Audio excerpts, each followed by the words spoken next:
daar wat gebeur. So ek weet nie, miskien kom hy dalk nog ons sal maar sien. Maar nou ja, julle is hier so, en die twee nuwe mense vandag, Jaco en Ina. Nou, dit is allemaal, julle het ons so deur ken, so deur die aand. Ons is eindelijk op die stadium, was ons so 43 ouens, maar die intraak 'n bietjie moeg. En dan klats ons 'n bietjie uit, dan kom hulle weer terug, so na hulle sê dat die mou gaan. Maar nou, ons sal volgende week van ons weer kyk op ons so volledig ons is. Ek dink ons tyd in hierdie saaltjie raak nou 'n bietjie minder. Die ouens wat hier by my geleer het, hulle het al 15 jaar aan wat hulle hier. Sê hulle gemeente het, toe Dawie dood is, het redelijk gekoeien, so hulle kan nie regtig aangaan, so het al later gepraat in die groep. En hulle gaan die hier opgee, so ons sal waarskynlik in April maand wil ek begin maar met hierdie geleentheid iemand met aandienste. Ek kan nie in die oggend is in die daai kant. En veral nou met die verandering wat nou daar plaasgevind het met die Engelse dienst, so ek gaan met elke oggend die Afrikaanse dienst self bedien daar. So ek wil nie al te veel skommerende veroorsaak nie, en dit sal nie 'n goeie ding vir die gemeente wees. Maar dan gaan ons aan die begin, ons sal kyk hoe ons goed kan uitwerk. Wag en vra die net vir ons te lei, maar ons sal, al is dit nie die sal gaan ons die eerste maand net is aan met die opleidingsgoed, gaan ek, want die is kragtig dat ek wil afwandel, sal ons net daar in die kerkgedeelte dan voortgaan, so dis dan 'n bietjie meer cozy daar. Die plek lyk seker 'n bietjie meer witter en skoner, maar ek weet nie hoe lyk dit daar binne. Die plek ook 'n goeie was en skoonmaak en allerhande goed. So ons sal dit nou regkry. Die mense wat die skoon gemaak het is nou al vir maande nie betrokke nie. Ek dink hulle self die gemeente bedank so. Want hulle moes van hulle verantwoordelik vir die skoonmaak is. Maar ons gaan die goed opneem. Daar's 'n vroukie by ons by 'n ander gemeente wat tans daar uithelp en ek het net gesien die week, sy is baie dinamies. So ek gaan haar intrek om ons te kom help om vir die versorging van die pasiënte. So ons sal regkom. Ek wil net vasbyt, ek en hierdie man was saam in die army. Ek lyk net baie ouer as hy, want ek het baie meer moeilikheid in die army gehad as hy. So ons ouens was nog van daai era wat jy 720 dae, dit is nou 2 jaar as jy dit nie weet van jou lewe gegee het, en dan nog 720 dae opgedeel in kampe vir 5 jaar. En glo my vry, ek het al 1500 dae, hoeveel is dit gedoen?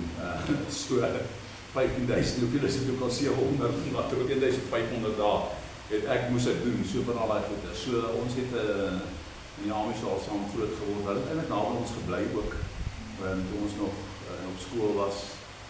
En ons het saam beland in die weermag, so baie welkom vir julle. Ina, my oudste seun Regard, het sy op 'n stadium in die speelgroep gehad, so sy is in die onderwys betrokke. En nou ja, ek ken hulle al vir baie lank, maar ek het hulle baie lank plaas gesien, behalwe dat hy het die eiendom kon waardeer. Ek dink dit was 'n netbank gewees, as ek dit reg onthou, FNB. So hy het hom reg gewaardeer, want hulle het my 'n lening gegee, maar hulle wou net nie die plek finansier omdat die kerk op die ding staan. So dit is nogal 'n uitdaging daar, as hulle sien as 'n kerk dan sê die banke, nou dankie, baie dankie, maar nee dankie. Ek weet nie hoekom nie, maar hulle het dit finansier. So, maar ons het dit uiteindelik gefinansier gekry, en ons is nou al wat 4-5 jaar hier, so ons gaan aan, ons gaan deur dit met dit wil die Here wil doen. Alright julle, maar ons gaan vanaand voortgaan, en dit wat ons laasweek opgehou het by, nou ons is tans op gebed, en die koninkryk en gebed. So laasweek se boekie was 'n bietjie mekaar gesien, ons almal sukkel daarmee. Maar ons gaan vanaand voortgaan. Ons is op die Onse Vader gebed. Kan iemand net vir my sê wat laasweek hier was? Ek weet nie of iemand kan onthou nie, maar ek dink uit ons deel 1.3. Okay. So hallo Jan van Loon. In die vorige boekie, die heel eerste, ons is nou by die landbouw, en terwille van Jaco en Ina wil ek net vir hulle vertel waaroor dit gaan. Julle sal sien, die staan nou voor dit ongeredigeer, die ouens wat goed redigeer, so op die oomblik het vir 'n ritoperasie gegaan en hy stand sit aksie uit. So die goed is 'n bietjie agter, maar ons probeer die hele proses van 'n bouprojek vat en eintlik mense se geestelike lewe daarmee opbou. Want die Here vergelyk ons almal met die gebou van God, dan sê laat jou opbou soos 'n lewende steen, so ons het daai proses, en omdat ek baie jare in die boubedryf betrokke was, binne die kerkwêreld, het ek,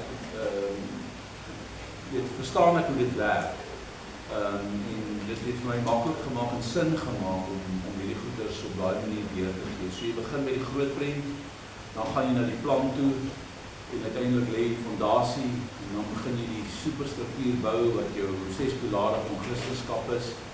En as jy daai 6 pilare gebou, dan gaan ons oor na die latbalk waar ons nou is, dit is nou waar jou dakkappe op rus, en ons is nou daar. Okay.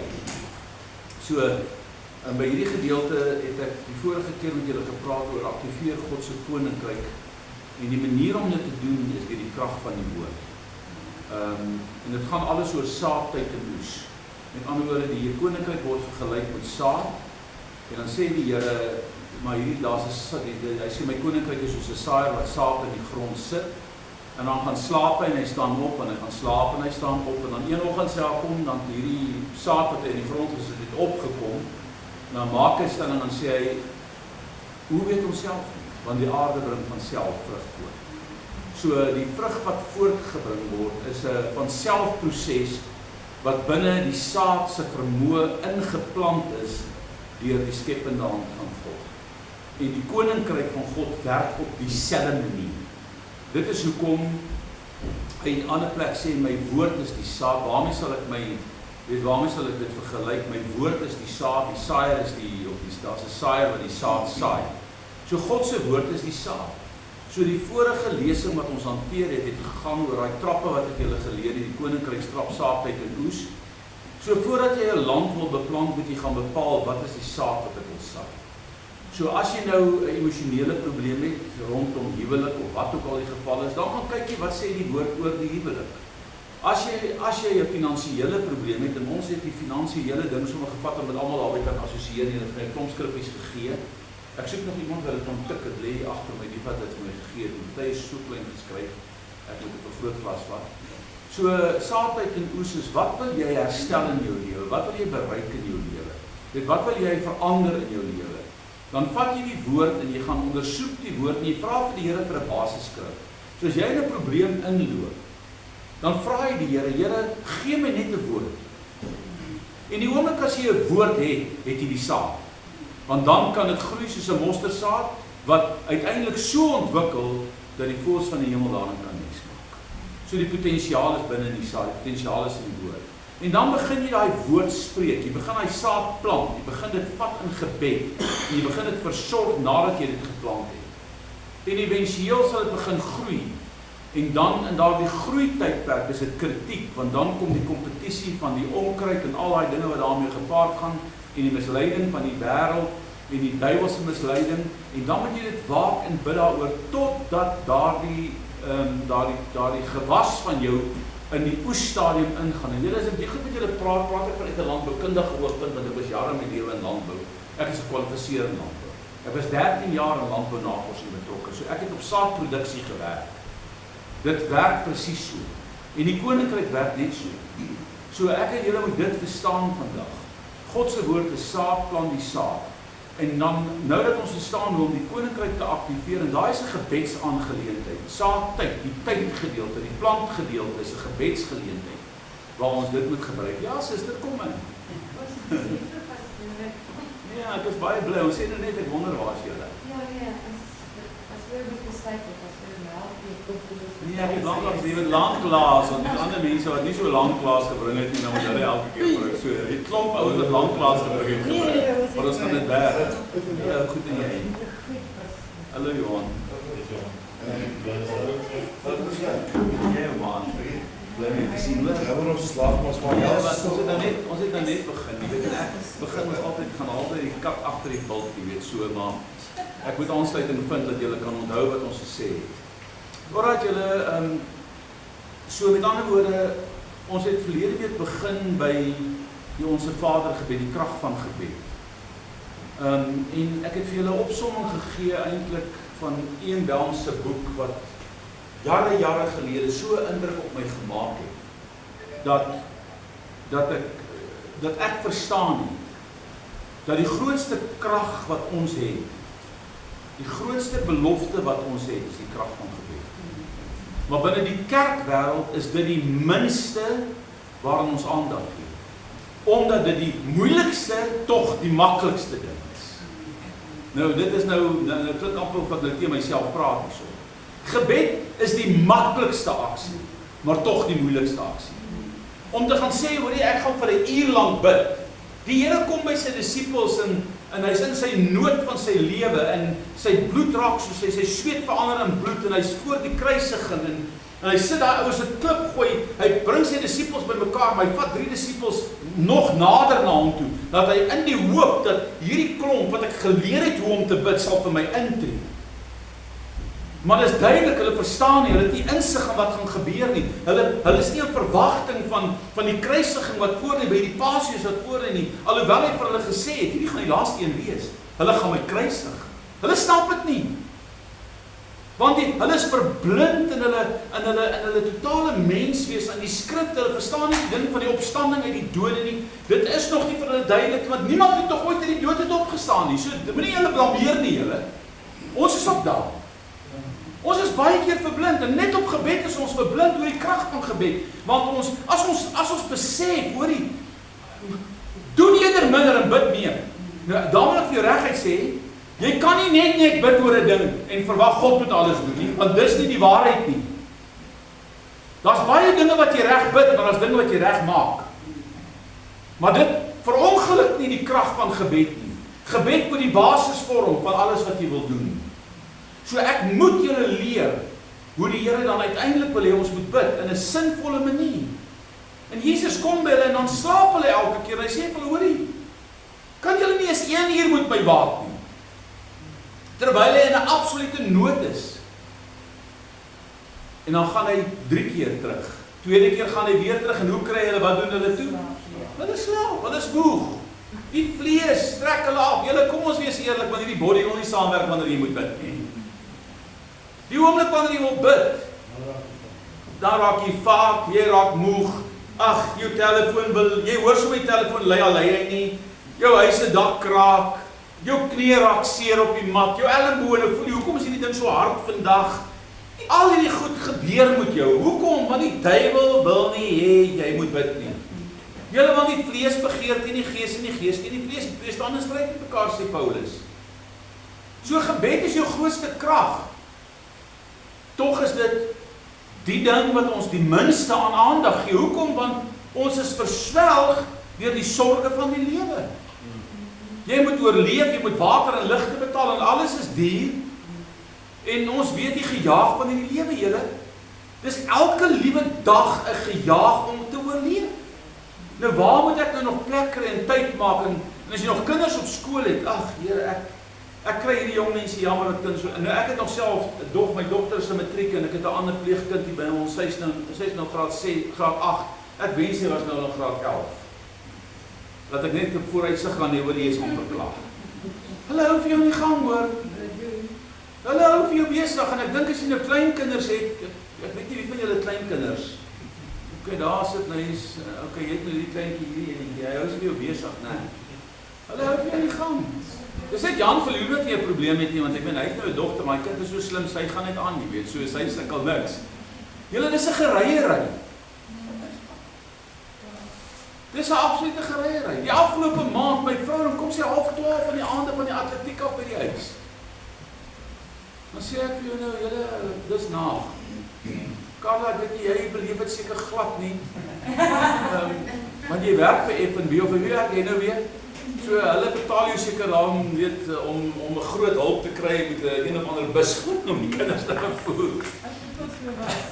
Julle, dis 'n so hierdie goed maak dat ons nie by gebed uitkom nie. Nou kom die Here en die disippels sê vir hom, Here, leer ons om te bid. Hoekom dink julle vra hulle Jesus leer ons om te bid? Want iewerste het hulle gesien dat al hierdie wonderwerke wat Jesus doen, moet 'n uitvloeisel wees van die tyd wat hy in gebed spandeer. En ons het 'n paar weke gelede het julle stil gestaan waar Jesus die brood gedeel het en waar hy daai nag 5, 6, 7 ure in teenwoordigheid van sy Vader, hemelse Vader was en hoe dat hy so onder die krag van die Heilige Gees afstap in sy menslike hoedanigheid. Jy moet onthou, hy is God, maar in sy menslike kapasiteit, dat hy kortpad vat oor die water. Hy het nie 'n boot nodig nie, want die koninkryk krag werk in hom. Hy overrule elke mag wat in hierdie wêreld is, en hy loop op die water. Maar hoe kry hy dit reg? Deur die krag van die Gees. Deur die teenwoordigheid van God. En ons moet dit vanaand snap. So moenie gebed afwater nie, moenie gebed onderskat nie. As jy sake in jou lewe wil verander, spandeer tyd met God. Koop die tyd uit. Kry 'n woord by die Here, staan op daai woord, bid daai woord deur totdat dit realiseer. Nou julle, dis nie 'n ding wat net so gebeur nie. Want ons soms alles in die mikrogolf sit en dan oor 2 sekondes is dit reg. Gebed werk nie so nie. Jy kan nie God aanjaag nie, want God het 'n tyd vir elke saak onder die hemel. En God sal sy tyd laat geskied vir jou behoefte. Tannie Soetie het altyd 'n stelling gemaak. God is late. God is slow, but he's never too late. Nou God is baie keer late dit vir jou op hy stadig is. God is nie stadig nie. God is nooit laat nie. Hy het 'n tyd wat hy weet. Want onthou, as ons bid, moet God 'n klomp goed op die aarde moet hy in plek bring om ons gebed te antwoord. En daai goed vat tyd. Maar tussen is sy hand op jou. Nou kom die disippels en sê, okay, so moet julle bid. En ons het verlede week daarby stil gestaan en ek gaan dit net vir julle vinnig daar lees, deel 1 op bladsy 6. So onse Vader gebed is in 2 dele opgedeel. Die heel eerste deel, die deel nommer 1 handel alles oor God. So wanneer jy in gebed kom, moet jy verstaan God eerste. Dit gaan nie hier oor my probleme eerste nie. Dit gaan nie hier oor om God te vra om my probleme betrokke te raak nie. Wat gebed beteken is dat ek en jy by God se program gaan betrokke raak. En dan gaan jy in daai proses, as jy oplyn met God se wil, met God se program, gaan God in elk geval vir jou voorsien. Okay? En dit sê nie, jy moet nie bid oor die goed nie. Jy gaan sien dit, hier's 'n plek vir dit. Ons gaan by dit uitkom. Maar jy moet verstaan vanaand. Dis God is eerste. So jou heel eerste ding wat jy doen is jy verheerlik die Here. So onse Vader wat in die hemel is. Dit gaan oor God se vaderskap. Nou julle, daar's 2 dinge as ek net na daai sinnetjie kyk. Onse Vader. Nou as ek vir jou sê in vaderskap vandag, wat is die verantwoordelikheid van 'n vader? So sê vir my, wat is die verantwoordelikheid van 'n vader? Kom sien op jou huis hier met jou. Hy is jou voorsiener. Die kind kom by jou. My klein dogtertjie kom by my nou dag. Pa, ek moet 'n taak hê môre. Ek moet hierdie taak môre ingee. Ek sê, wat 'n taak? Nou julle is 'n graad 8 taak. Dis nie 'n bietjie mels ding nie. Ek sê, wat 'n taak? Ek sê, bring die ding dat ek sien. Ek flip amper. Dis uit 3 weke al terug gewees. Presies. Ek sê, wanneer het jy hierdie gekry? Nee, verlede week eers. Ek sê, wil jy nou vir met môre hê? Ek sê, daar's geen manier nie. Daar's geen manier nie. Niemand hierdie goed wat hulle hier vra nie. Selfs ek moet dit uitfigure. Ek kan jou nie help nie. Amper in trane, nou weet jy ons nou gaan het. Sit ek tot na 12, om net die goed die orde reg te kry. Stel as die volgende hele dag ons het om goed tik vra. Daai volgende dag sit ek tot oor 12 om die model te bou van wat sy nodig het. Want julle weet mos die paas, die skole gee mos die taak op die paas en maas. Okay? So snap vanmôre die Vader. Waarheen gaan jy in 'n huis as jy regtig probleme het? Jy gaan nie op pad nie. Jy gaan nie op pad nie. Hoekom? Want hy sorg vir jou. Jy weet hy sal 'n antwoord hê. Al kos dit hom nou. Hy gaan jou help. Hy gaan brom en mou en jou dalk 'n paar klappe wil gee, maar hy gaan jou help. Okay? Nou begin ons se Vader. Wat is die tweede ding wat daar uit staan? Die posisie. Met ander woorde, ons bid nie tot 'n Vader wat hier sit nie, julle. Ons bid tot 'n Vader wat in die hemel is, wat die eienaar van alles is, wat alles gemaak het. Hy skep met sy woord. Hy spreek en wat hy spreek kom tot stand. So met ander woorde, dit maak nie saak waar ek is nie. Vader, ek kom na U toe, U wat in die hemel is. Ek weet U het die vermoë om my te antwoord. Ek weet vandag U is my hemelse Vader. En Here, hoe kan ek aanspraak maak dat U wat God is, my Vader is? Elkeen sê die woord van die Here, nou vat ek weer die woord. Wat U aangeneem het, aan hulle het Hy mag gegee om kinders van God te word. Aan hulle wat in Sy naam glo. Wat nie deur die wil van 'n mens nie, maar wat uit God gebore is. Ek en julle is kinders van Hy. As ek dit net kan verstaan, ek het vrymoedigheid om na die Here toe te gaan, al het ek droog gemaak. Daai klein dogtertjie het vrymoedig, sy het geweet, hoor hier kom 'n fight. Maar sy het nou moet sy kies, gaan ek die fight van my pa vat, of gaan ek die fight van die onderwyser vat, okay? So vat eerder die pa se. Want hy is meer genadig. Hy is meer genadig. En dit is so. So jou Vader is in die hemel. Ons Vader wat in die hemel is. So met ander woorde, jy praat oor God. Jy begin jou gebed deur God te vereer as jou pa, as jou Vader in die hemel.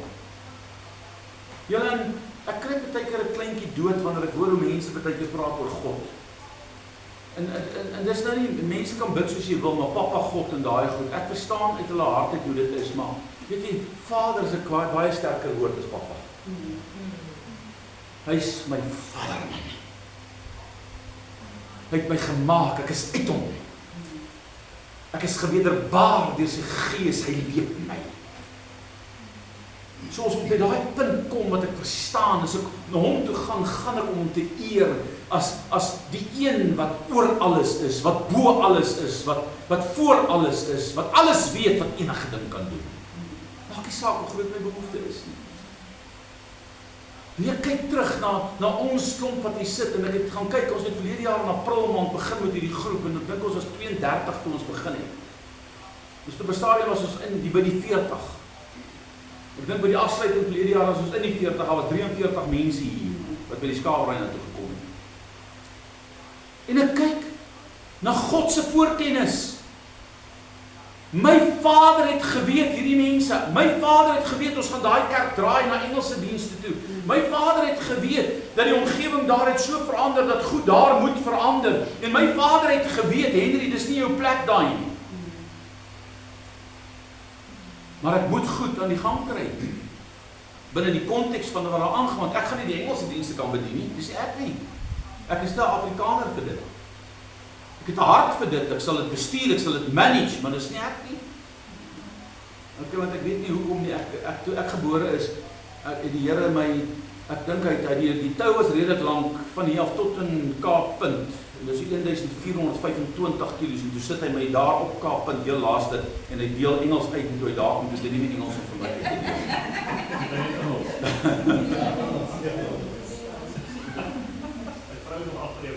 Ja, okay, ja, prys die Here as iemand. Ja, ek het groot geword op die plaas en ek het groot geword onder die Skinner familie. Nou, ek weet nie of julle weet wie die Skinner familie nie. Dis Skinnerstraat is na hulle vernoem. Daai ou man het die eerste kerk in Pretoria op die plein gebou. Dis my ouma se oupa gewees, my pa se maaster se oupa. So ek het 'n redelike agtergrond. Dit is hoekom ons hele familie, Henry Skinner, was sy naam gewees, die CA-pa, en dus my naam is Henry, so ek het die naam gehad. Maar, daai mense daar op die plaas, by my pa was so erg, weet jy, daai jaar het jy seker komiek, ken julle komiek, 'n regte komiek, seker tekenprentjies, en dan het jy seker ruiter en swart boekies gekry, en, ag, ek weet nie eens wat was die ander, seker potte, seker prentjies, die jong ouens gaan nou nie weet waarvan ons nou praat, maar dit is so A5, so boekies soos hierdie gewees, en dan was dit so 'n storieetjie wat jy nou, daar ruiter in swart, en ek weet nie wat se krap alles nie. As my pa gesien het, jy lees daai komiks. Jy sien ons maakronde gewees. Dan my pa jou sommer 'n klap gegee. Ja, jy mag dit nie gelees nie, dit is Satan. Jy lees nie Engels in die eerste plek nie, wat die Engels wil lees, ons haat hierdie mense. Hulle het ons te nagekom in die oorlog. Hulle het ons lande verbrand, hulle het ons vrouens in die konsentrasiekampe gesit. So hulle het nie geweet wat die Here met my wou doen nie. As hulle maar net geweet het. Karel Berend het altyd vir my gesê van Empower, het altyd vir my sê, hoor en as ons so gaan koffie drink dan praat ons so sê, ag man, jy moet bekommer, wees God het jou vir die Afrikaner geroep, so aanvaar dit en bly dan. So hy het dit so straks al so gesê, maar God het jou vir die Afrikaner geroep, so jy gaan net iemand beseer as jy Engels praat, so bly liewe stil. So ek het heel agter op die tou gestaan. So ek kan nie, weet, as daai kerk op 'n stadium moet kom waar die Engels groei, dan is dit net so, want God het daai tyd geweet, toe bring hy 'n klomp mense bymekaar en iewers deur hierdie tyd het die Here moet ons begin praat oor finansies. Hy het geweet dat die kerk gaan klaarmaak nie. Want die dag toe hierdie pastoor begrawe word, toe gaan daar 'n profetiese woord van die kansel af uit op hy begrafnis. Deur die pastoor wat hy waarneem en ek het dit nie, ek kon nie sien wie dit is want ek het buitekant gesit. Daar was te veel mense nie. En die woord wat hy spreek, is die woord wat God my gegee die dag toe hy die grond gekoop het. Presies dieselfde woord. Ek sit daar, maar die teenwoordigheid van die Here oorspoel my. En ek hoor die woord, maar ek weet nie wie bring die woord nie. Ek bel hom die volgende dag, ek sê vir hom, hoor Dries, het jy 'n opname van hierdie diens gemaak? Hy sê, ja. Ek sê, wil jy nie vir my 'n opname stuur nie, ek wil daai woord hoor, weer hoor wat iemand hier gebring het. Ek sê vir hom, wie het hierdie woord gebring? Hy sê nie vir my dis hy nie. Hy sê, ek stuur dit vir jou. En toe ek die video kyk, toe sien ek is hy. En hy profeteer daai presiese 3 skrifte wat die Here my gegee het die dag toe ek die grond gekoop het. Daai môre 2 uur toe ek vir die Here vra, Here, moet ek hierdie kontrak teken, moet ek dit nie teken nie? Is dit wat God wil doen? Staan op! Trek hiervandaan weg. Want hierdie is nie die plek van jou rus nie. En ek sal Jakob bymekaar maak en Israel versamel en bymekaar bring soos 'n kudde in 'n kraal. En daar sal 'n gedreun wees van voete. En hulle sal deur die poort intrek en deur die poort uittrek. Nou julle, hoe naby wil jy nou weet, jy moet trek. En hoe naby wil jy nou weet? En ek weet nie of jy weet nie, ek is presies in lyn waar die eerste Pinksterkonferensie, ek is 'n kilometer van daar af onder die wonderboom plaasgevind het. In 1912, 113 en 114 was die eerste Pinksterkonferensie, die eerste invulling van die Heilige Gees in die land op 'n kollektiewe manier het onder daai boom plaasgevind, waarvan sê jy weet geen van hulle was.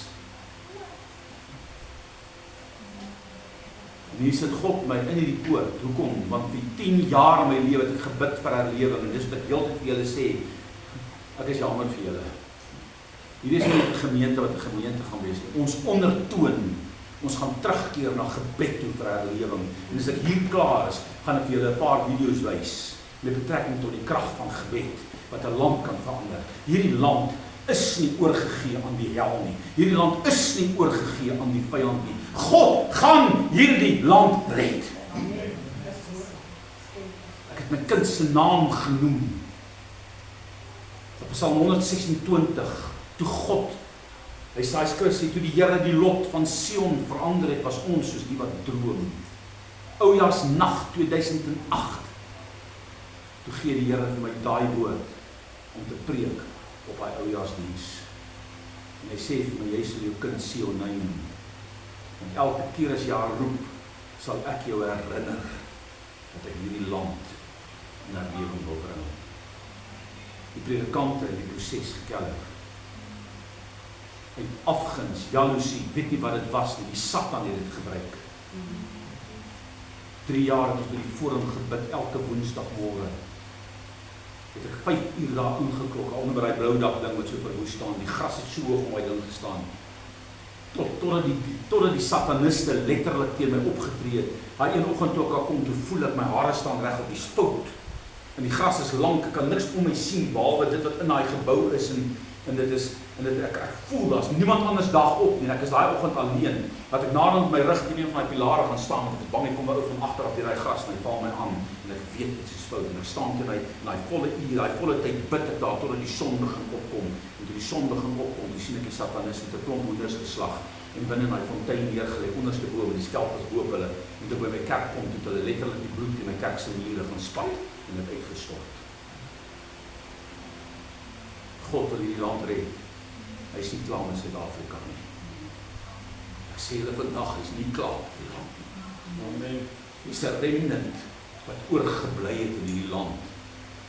En iewerste, ek het hierdie goed probeer deurkry by die predikante.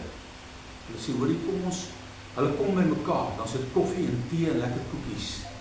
in praatjies en allerhande vriendskapsbrûe bou en allerhande goed, maar hulle kom nie by dit uit wat hulle moet doen nie. En hoe meer ek vir hulle sê, breek weg uit julle paradigm uit, dat hierdie mense by mekaar kom en al wat ons bid is, ons bid vir hierdie land. Totdat een van die NG dominees was groter, was een van die rings se moderators opgestaan en hy en sy jeugpastoor en 'n hele vergadering met mekaar uitgeskeur het. Binne 'n paar oomblik met hulle woorde. En toe kom die visioen wat God my gegee het, ontdekking. Ek hom in Mosambik gehad het. In Julie maand van my selflewe. En ek sien hoe dat die kerk terugstaan in herlewing. Dink aan die skouer. Die sal doodgaan. Ek weet dat ek weet, God wil iets doen, en hy gaan hulle versamel met inkom. So, as jy wil hardloop, het jy nou hardloop. En dan wag 'n tyd, wat die vereiste gaan toeneem. En God gaan doen soos hy wil doen, maar ons gaan met gehoorsaam wees daaraan. Maar sy tyd moet reg wees. Sy tyd. Onse Vader wat in die hemel is, laat die naam geheilig word. Gaan nie weer op die stilstaan verlede week op stil gestaan. Dis God se prioriteit. Wat is God se hier's name, wat God aan homself koppel, eienskappe, kom ons noem dit eienskappe. God ons verlosser, God ons geneesheer, God ons leidsman, God ons heiligmaker, God ons vrede, God ons herder, God ons beskermer, God ons geregtigheid. God is teenwoordig. So gaan kyk wat is jou behoefte. As jy in voorsiening 'n probleem het, dan begin jy die skrif te vat wat God gee, dat hy is Jehovah Jireh. Met ander woorde, as jy vanoggend soek dat God voor jou moet uittrek, dan begin jy bid, God is my manier. Dan begin jy spreek en jy begin God se naam roep oor jou situasie, want hy sê ek is jou manier. Hy sê ek is jou voorsiening. Ek is jou beskermer, ek is jou verlosser. Dan begin jy daai skrif te vat en jy begin dit weer bid. Okay. Laat die koninkryk kom. Dis God se program. So ek gaan nie meer op die goed stil sit laasweek op stil gestaan. So wat is God se program? Bid dat God se heerskappy in en deur jou persoonlike lewe kom. Julle het die woord koninkryk, die koninkryk boodskap wat die kerk vir soveel jare gemis het, tot Miles Monroe erken dit, T.D. Jakes erken dit, hierdie ouens, die tyd toe die Here moet by die koninkryk goed oopmaak, in 2001 af tot so 2004, toe ek iets begin snap oor die koninkryk van God, toe sien ek op die boekrakke, oralster in die wêreld kom die koninkryksboeke op die rak, waarvan Miles Monroe is, en T.D. Jakes, en 'n klomp ouens begin boeke op die rakke stoot oor die koninkryk van God, en is asof God skielik in daardie tyd vir ons iets begin leer het oor die koninkryk. Die koninkryk van God is nie net die hemel nie. Die koninkryk van God is binne in jou. Die koninkryk van God is die hemel. Dit is sy ryk, maar dit is nie net sy ryk daarbo nie, dit is ook sy ryk op die aarde. Daarom sê Jesus, laat u koninkryk kom hoe? Soos in die hemel, net so hoe op die aarde. Hoe gaan hy dit op die aarde laat kom? Alles wat God doen, werk hy deur 'n mens. God kan enigiets doen, maar hy het gekies om sy koninkryk deur Adam en Eva op die aarde te vestig, maar hulle het in hoogverraad die koninkryk uitverkoop en die sleutels oorhandig aan die duiwel, en toe vestig die duiwel sy koninkryk op aarde, en ek en jy sukkel vandag nog daarmee. Maar Jesus het dit oorwin. Jesus het dit in totaliteit die krag van die duiwel uitgekleer. En vandag het ek en jy daai oorwinning. Maar ons verstaan dit nie, want ons weet nie wie ek is in Christus nie. Ons leef nie in die volheid van sy heerlikheid nie. Ek is nie die plek. Die woord koninkryk beteken om die plek te word waar God regeer. Dit is hoekom Jesus se lewe so kragtig was. Hy het vir ons kom wys, hoe lyk 'n mens in wie die gees van God in beheer is? Daarom sê hy, die seun van die mens, die vleeslikheid van die liggaam, kan uit homself niks doen nie, maar wat hy, die Vader sien doen, dit doen hy net so.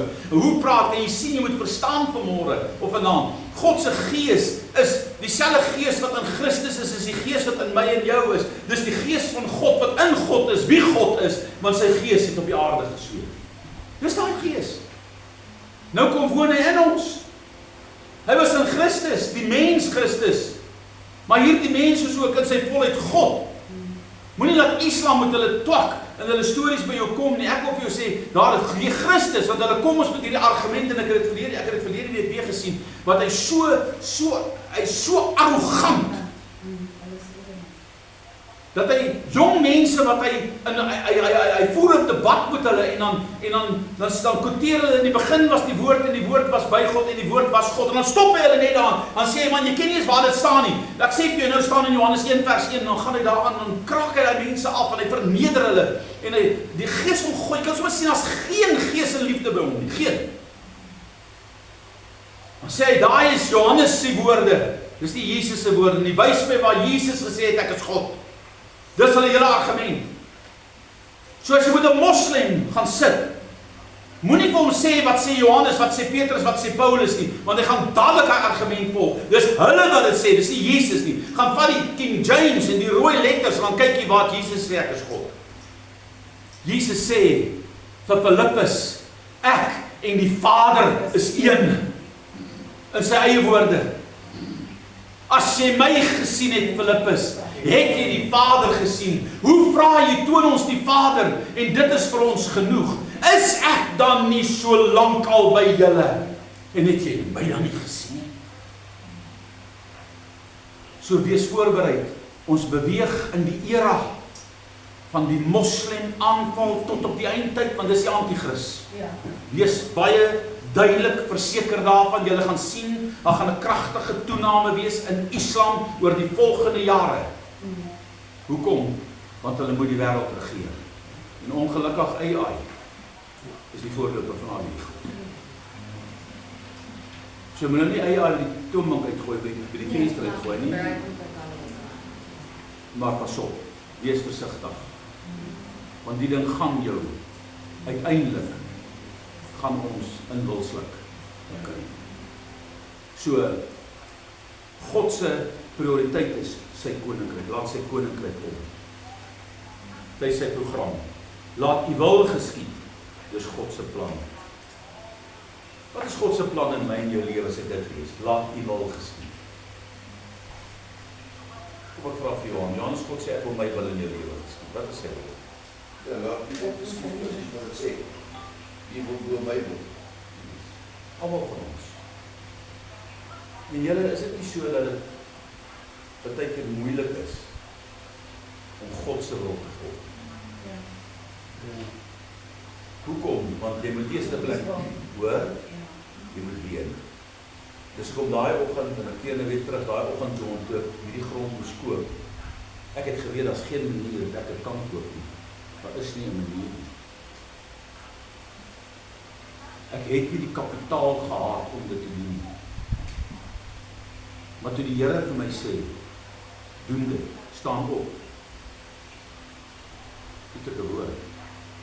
En net die volgende skrif sê, en die deurbreker sal voor jou uittrek, en die koning agter hom. En daai koning is nie God nie. Hy sê die Here heel voor hom. So wat is die deurbreker? Kommentare verskil daaroor. Laat die deurbreker deurbreek, laat die gees van God voor jou uittrek. Laat die Here heel vooraan wees.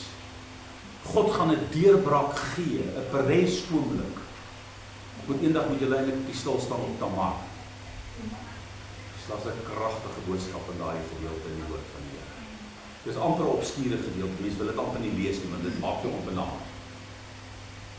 Die Here, was 'n diepte in daai skrif. Dag toe ek het sien, het ek vir ure voor God gesit en gehuil. Want die Here kom vandag en hy sê vir my en vir jou, my wil moet in jou lewe geskied. Nie jou wil, nie eers jou wil. Daarom is dit so, hy sê, ek quoteer die skrif en ek het al 1000 keer gequoteer. Die regverdige beplan sy weë, maar God rig die voetstappe. Jy het hierdie beplanning wat jy wil doen, en dan kom die Here en hy loop voor jou uit. Hy loop voor jou uit. Hy weet wat ek hier nodig. Nou keer ek weer terug na die ouens wat 15 jaar hier gehuur het. 15 jaar. Okay. Hoe oud is hierdie seentjie? Hulle is halfte langer as wat hy oud is, was hulle hier. Nou gebeur dit so, dat hulle hier moet uittrek. Hoekom? Want God is besig om die puzzelstuk by mekaar te sit. Want hy wil dryf wat hy wil dryf in hierdie omgewing. Met 'n doel. Hulle gaan hy gaan vir hulle voorsien en ek het klaar met hulle gehoor, hulle gesê, hoor, kan ons nie asseblief hierdie saal wat julle nou gebruik, want ons is nou min mense, ons kan nou weer hier ingaan. En die beste van hulle is hulle hier begin, in hierdie saal. So, iemand van hulle gesê, toe ek daar by die kantoor gestop het, en sê, ja, dit is amper 'n volle siklus, dit is presies so. En jammer dat die kerk so verdeeld is, dat 'n ou, ek, jy daar en hierdie ou daar, maar dis nou maar teologie wat dit doen. So, kom ons bid dat die Here sy kinders by mekaar bring, absoluut die eenheid. En ek dink dis wat om Angus baie sterk aan reg geslaag het, om net 'n klomp mense by mekaar te bring, om eenvoudig net God te soek, of jy nou Pinkster of gereformeerd of charismaties is, julle waar het ons al die name. Okay. Jy is eintlik God se kind. Nee, maar hoe kan hierdie ou gereformeerde ou gered word? Hy is nou nog nie gedoop nie. Ag, weet jy, ek wil vir jou sê, gelukkig die oordeel God. Nie ek en jy nie. Daar's dinge wat ek nie verstaan nie, wat ek nie kan sien anders kan wees en moet wees nie. Maar God weet dit. Hy is die een wat met hulle sal praat op sy eie manier. Moenie jy daaroor worry nie. Want ek sal vir jou kinders uithaal in ander kerke wat 'n baie beter kind van die Here is as ek. Baie dieper verhouding met die Here. Waarna kyk God? Hy kyk nie 'n verhouding nie. Hy kyk of jy hom eers stel, of jy gehoorsaam. Weet jy, sê ek het meer behaag in jou gehoorsaamheid as in al die opgawes wat jy bring. So wees 'n bietjie gehoorsaam. Okay? Ek hoop as iemand wat nou hoor, jy moet 'n 300 cruiser vir my koop. Maar ek sê julle luister nie hoor, julle luister nie, want ek weet nie of daai gekom het al nie, maar ek moet my cruiser verkoop toe ek die grond gekoop het. So nou, dis hoekom ek julle nou sê, dan moet daar nou iemand terugkom om dit te doen, want ek het daarom 'n kerk gekoop, jy weet so. Nee, ek trek sommer nou julle mee. Wat jy wil geskied in my lewe, dat God se koninkryk kom. Dis God se plan. Dan die deel 2. As jy bid dat God se wil moet geskied, jy sal sien daar's jou persoonlike lewe, daar's bid vir die regering julle. God moet sy wil in die regering laat geskied. Daar's die land se ekonomie. Want as die land swaar trek, trek ons swaar. Daar's die wetenskap en die tegnologie dat God se wil daar geskied. Daar's die media. As jy praat met hierdie dogter wat van Bernard wat in die afgelope tyd gekom het, daai kind is hoogs geleerd in microbiologie, wat vak het ook al is, weet nie, jy praat ek met haar. Sy het 'n dink sy het die doktersgraad verdien in daai rigting, sy in al die mikroskoopgoed, sy is briljant daarmee. En sy wys nou reg met 'n video van hoe werk die DNA, hoe werk selle in 'n mens. En weet jy wat sy grootste probleem? Dis die aanvalle wat sy kry, sy is by sy universiteit betrokke. Sy werk vir niks. Dis die aanvalle wat sy deurgaan elke dag. Want hulle sê vir jou reg het, jy kan nie 'n wetenskaplike wees as jy glo in Christendom. Hulle bly dit vas sê. En dit beperk haar, dit elimineer haar as sy staan vir haar geloof. So, bid vir die regering, bid vir dit wat in plaas is, bid vir die opvoedkundige instansies. Vra die Here om daar genade te gee. Bid vir jou dat God se koninkryk in jou eie lewe, sy wil in jou eie lewe sal geskied, in kind, sport en vermaak, al die dinge. Dan die tweede deel. So kan jy sien, God, die eerste deel van die Onse Vader gebed, gaan alles oor die Here. Waar ons God verheerlik. Nou julle, as jy elkeen van daai ou puntjies vat en jy bid 5 minute oor elke puntjie, vat net die opskrif en jy begin dit bid. Kan ek jy nou sê, as jy weer gaan sien, het jy hier gebid. Dus kom die Here vir hulle sê, ek het hierdie gebed geleer. Kan jy net 1 uur met my waakie? So, dan gaan jy kan leer om te bid. En jy hoef nie, baie mense het ook 'n persepsie, hoor, ek moet nou hier op my tee gaan staan, en ek moet nou my handjies so vou, en ek moet nou my oë toemaak, en ek moet dit nou so, en kom ons so geleer toe ons klein is. Man, as jy nie kan kniewerk doen om te bid, want hoe ouer jy raak, hoe moeiliker raak het om op jou knie te bly staan, en kyk, dit raak hard die vloer, hoor. Okay? Dan kry jy maar vir jou kussinkie, en as dit dan nog steeds ongemaklik is, want nou moet jy weer daar opkom, en as jy nou ouer is, dan raak dit nou weer moeilik. Sit op 'n stoel en bid. Vra die Here. Hy praat met hom waar jy is. Ek ry my kar en praat ek met die Here. Okay?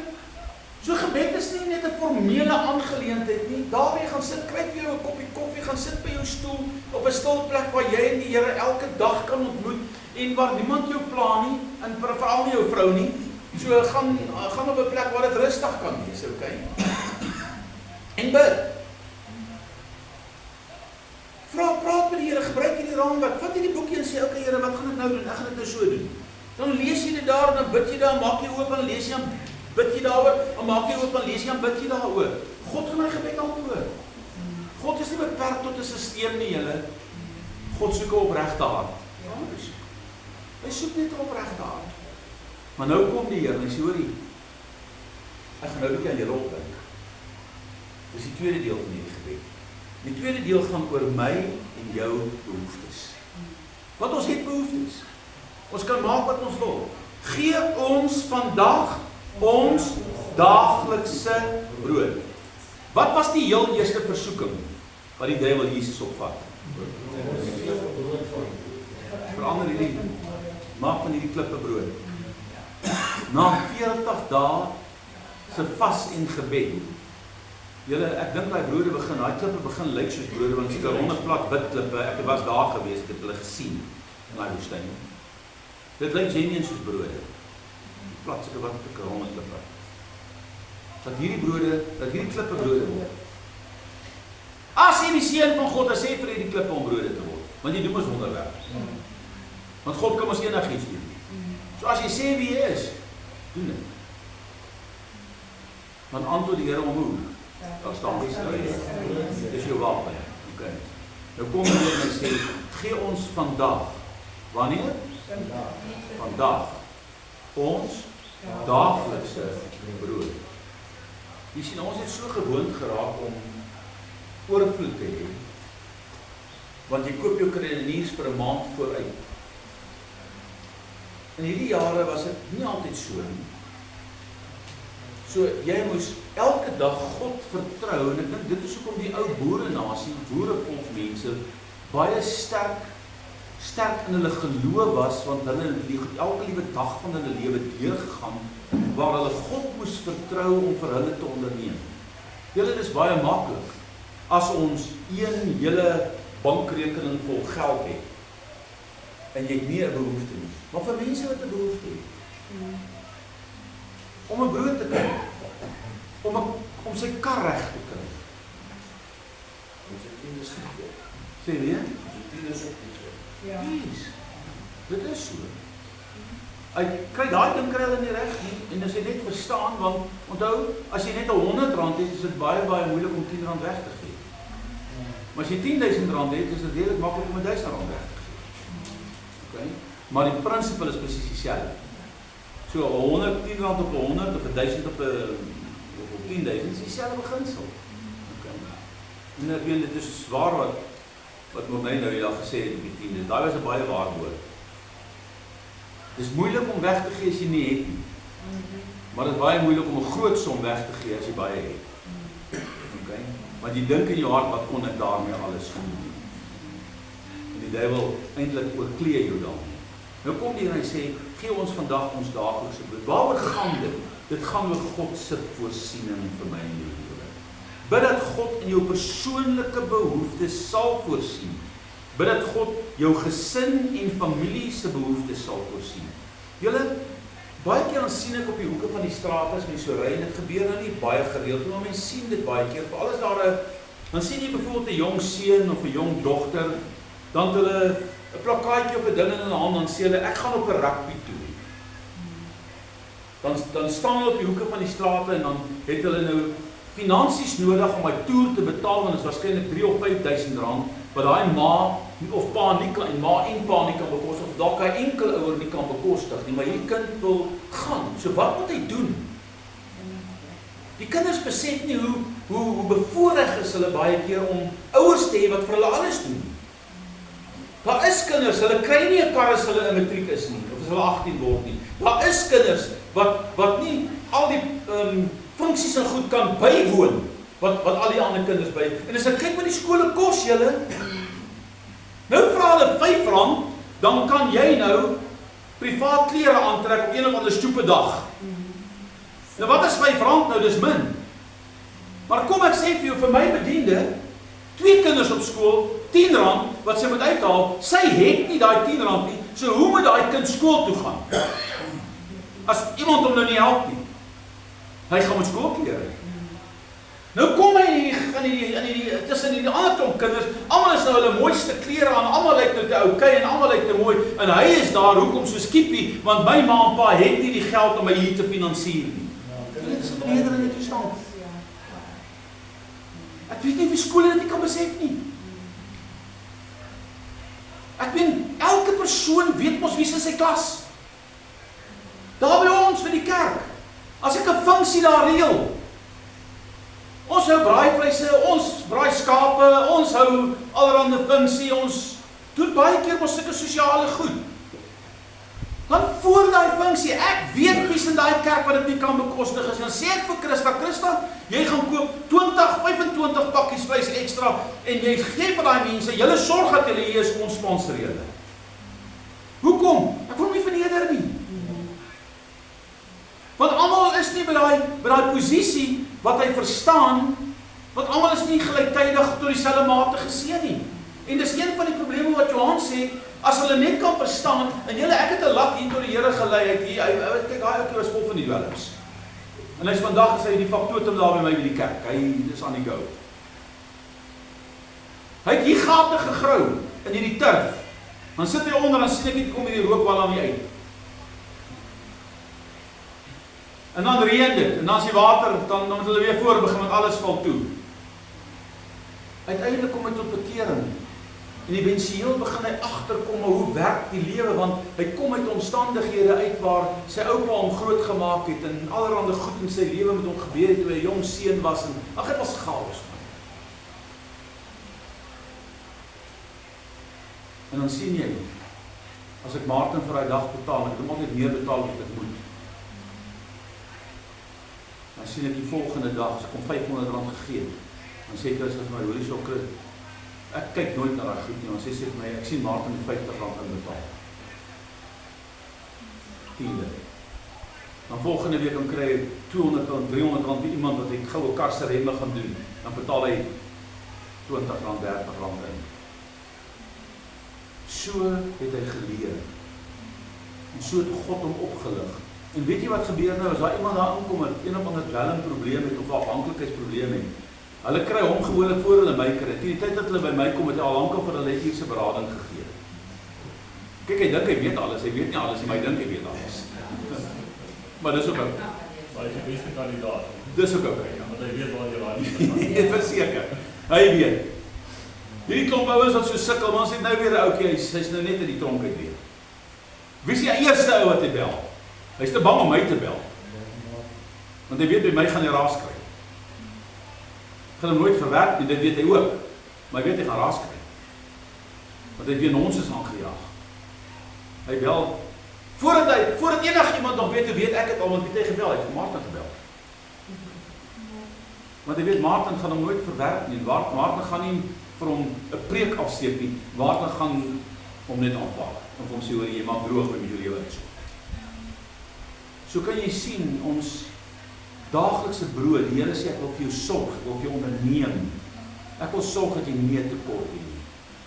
Weet jy, in God se koninkryk, sê bietjie vir my, wat sê Johannes 10 vers 10, julle almal ken hom ons nou teen hierdie tyd. Johannes 10 vers 10. Nou, daai moet julle ken, want so waar hy staan maak. Sê hom mooi.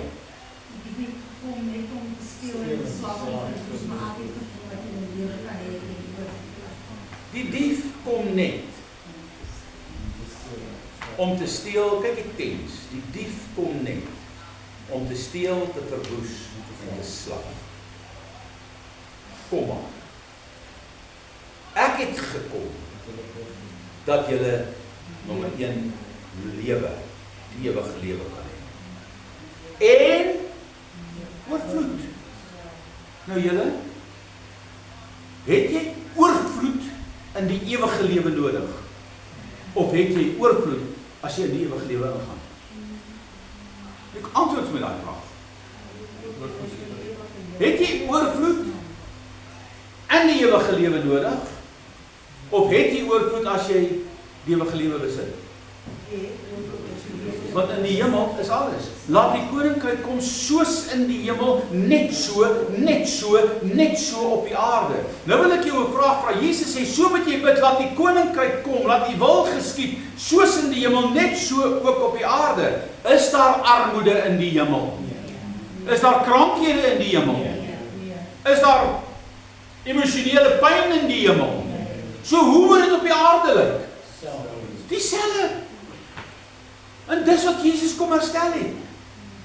Maar omdat ons vasgevang is in die swakheid van hierdie vlees, sukkel ons om daaruit te kom. Nou sê die Here, ek het gekom dat jy lewe kan hê, maar ook 'n oorvloedige lewe. En daai oorvloedige lewe verwys nie na die hemelse lewe nie, want daar is reeds oorvloed. Maar terwyl jy op aarde is, dat jy oorvloed kan hê. So wat moet jy doen? Nou kom ons terug weer wat ek julle geleer het. Aktiveer die krag van die koninkryk. Die wet van die gees van die lewe het my vrygemaak van die wet van die sonde en die dood. Daar's twee wette, die wet van die dood en die wet van die lewe. Maar die wet van die lewe het my vrygemaak van die wet van die sonde en die dood. Kolossense 1. Wat sê hy terug op Kolossense? Hy het my uitgehaal uit die koninkryk van die duisternis en hy het my oorgebring, die woord oorgebring is toetranslate, in die koninkryk van die lig van sy seun. Jy kom uit die koninkryk van die duisternis uit. Daar het hy jou uitgehaal, maar jy kan nie daar bly nie. Ons het met julle gepraat en net die vorige reeks wat ons hier bedien het, het gaan oor heiligmaking. Jy kan nie in die ou lewe bly voortgaan nie. Hoekom? Want dan kruisig jy Christus elke dag. En die boek van Hebreërs sê, daar is nie 'n offer groter as Christus nie. Daar is nie 'n ander offer om vir jou sonde te bring nie. Want die volmaakte offer is betaal. So ons moet heiligmaking nastreef, daarom sê die Bybel, jaag die heiligmaking na en die vrede waarsonder niemand die Here sal sien nie. Heiligmaking moet 'n kardinale deel van ons lewens word. Ons moet let op ons woorde, ons moet let op ons dade, ons moet let op ons gedrag, ons moet let op ons denke julle, want elke swakheid se oorsprong begin by 'n gedagte. Dis waar dit begin. Die fight is hier. En ons moet dit oorwin. So ons moet ons gedagtes oplyn met God se gedagtes, sy wil. Nou sê die Here, ek wil hê jy moet lewe. Het julle al gesien, ek het al in die kerk kan sien jy hoor hierdie ou sprankel. Ag, dis net iets in hierdie ou, sy gees borrel. En het jy al sulke mense gesien? En dis wat ek nogal like van die charismate, en julle kom uit die charismate. Dis wat dit like ek van hulle. Was altyd so opgewondenheid en was altyd so, weet jy, so al 'n positiwiteit. Ek sê nie by almal nie, maar die wat ek nou ken, ek weet as jy met hulle praat, daar's so 'n positiwiteit onder hulle en dis net so opgewondenheid in hulle gees oor die Here. Die Pinkster ouens het so 'n bietjie afgesluit, ons het so 'n bietjie gereformeerd geraak. Want wanneer die gereformeerde sê, jy mag nie lag nie, jy mag dans, jy mag dit net nie geniet nie. Wat sê ons jy moet glad nie dans. Die charismate sê dans in die gees. So jy kan nou besluit waar jy wil gaan dans so. So hoor mooi. Die Here sê, ek wil vir jou gee wat jy nodig het. Daarom mag jy vir die Here vra.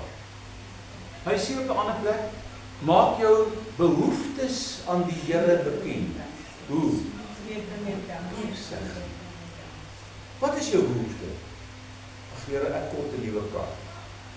Die kar vir my is klaar. Maar ek het nie geld om 'n ander kar te koop nie. Kom ons gaan 'n bietjie kleiner. Here, ek kort 4 bande vir my kar. Ek het nie geld om bande op te sit nie. Here, ek weet nie hoe gaan ek hierdie maand water en ligte betaal nie. Ek weet nie.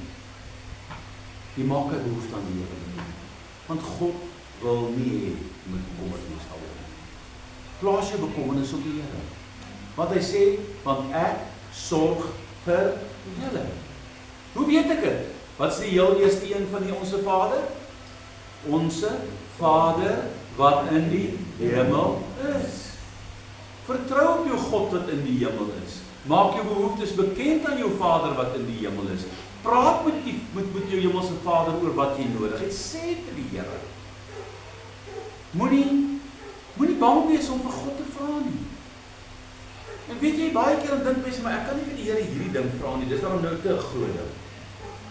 Julle, ons kind is nou, sy het 18 geword en ek het vir al my seuns het, die Here my daardie gehelp om vir hulle 'n kar te gee. Weet, maar toe was ek baie jonger en ek het baie meer ywer gehad en ek het kanse sien vir enige ding. Nou is ek bang, ek kan nie nou enige ding doen nie, want as ek so begin kyk, is die die keerkant van 65 geboei. Jy kan nou niks kans het wat nie, kan nou niks doen nie, en ek begin kyk na kar en ek sê, hoorie, maar daar's nie 'n manier dat jy 'n stupid kar kan koop vir R100.000 nie. Ek weet nie of jy al gekyk het na karre nie. Daar's nie een WeBuy kar wat nie by gestop het nie. Facebook, ek het hom geblaai al die kante toe. Jy kry nie 'n kar met lae kilos wat opgepas is, wat 'n redelike nuwe model het en al die goed wat jy nou vereis vir 'n dogter wat universiteit toe moet gaan. Jy kry nie 'n kar vir R100.000 nie. Nou kom my seun by my. Nou wou ek en Christel sê, "Ek weet nie waar gaan ek 'n kar kry nie. Ek sukkel om 'n kar te kry en Regan kom maar hy sê, "Hoorie. Is jy nie veronderstel om vir die Here te vra nie?" Ja. Ek sê, "Goed sê." Loop. Nee, gaan nie hoofstel toe. Jy pla my nou. Gaan sit daar bo. Nee, jy moet die Here bid. Ek sê, "Ja, ek bid daaroor." Want ek bid daaroor. Jy nou vir my kom sê maar oor bid. Ek weet ek moet dit doen net. So, nou kom jy ook nou nog met hierdie storie. Maar hy herinner my. En ek bid daaroor. Maar is dit ernstig daaroor? Gaan ek na die Here toe en sê, "Here, maar nou loop die tyd uit, want sy verjaar die 28ste Januarie en ek sê, Here, ek moet vir haar 'n kar kry, ons moet vir haar 'n kar kry voor daai tyd." En ek kry nie 'n kar nie, na ons daar 'n week oor, ek het nog nie 'n kar nie. En ek kry 'n kar in die deal val deur die maand. Want die bank is 'n privaat deal en die bank vat te lank en die ou kry kontantkopers en hy verkoop die kar. Alles werk ten goeie vir hulle wat die Here liefhet. Want die kar is duurder as wat ek wou betaal. Hier daar, jy gaan. Dis die pa. Hierdie seun in ons kerk wil sy kar verkoop. Sê wat sy kar is. Ek sê vir my as sy kar is. Sê vir my wat sy prys, sê hy prys kan reg. Kar het hoog kilos op, maar die kar is elke diens by Nissan selfdiens. En Nissan, dit was hulle skoukar toe daai model uitgekom het. Hulle het hom getune. Hy is sterker kilowatt en hy alles, en hy kry 19 kilos op liter. Op die oorpad, en sommer hier in die stad oor die 16. En oor die daai kant na Waken. Ek sê, Waken is, ja, ek het gebid. Ek sê, ag man, gewoon stel nie.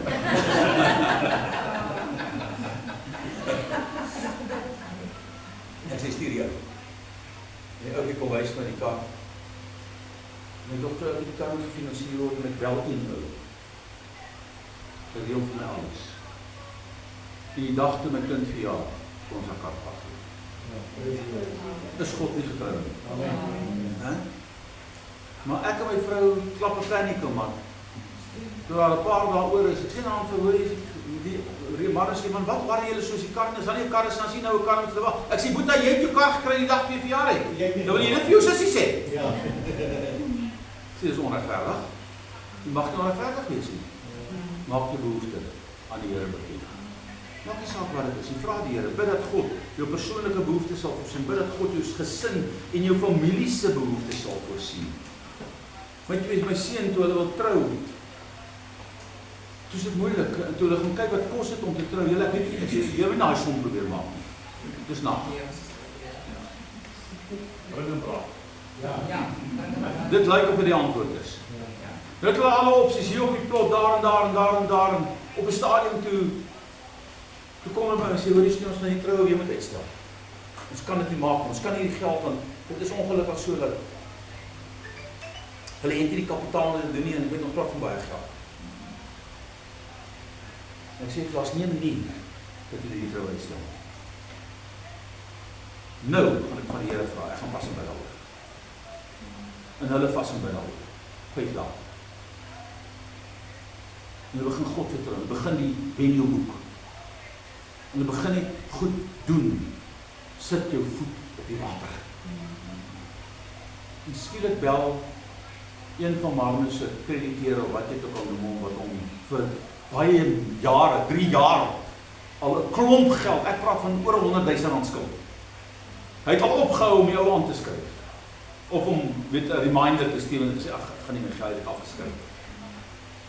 Uit die bloute uit, betaal die ou die volle rekening in 1 oomblik af. En hy settle hy rekening en gee hulle 'n klomp geld om my troue te finansier. Maar intussen bid ek vir my kinders, dat die Here vir hulle hier oopmaak. Het God daai gebed geantwoord? So bid vir jou familie, bid vir jou kinders. So daar gaan gebid word oor daai kinders daar, hoor, julle moet mooi verstaan. Hulle bid in elk geval, maar julle gaan hulle hoor nou. Nee, ons bid vir hulle, bid julle vir hulle. Bid vir jou kinders.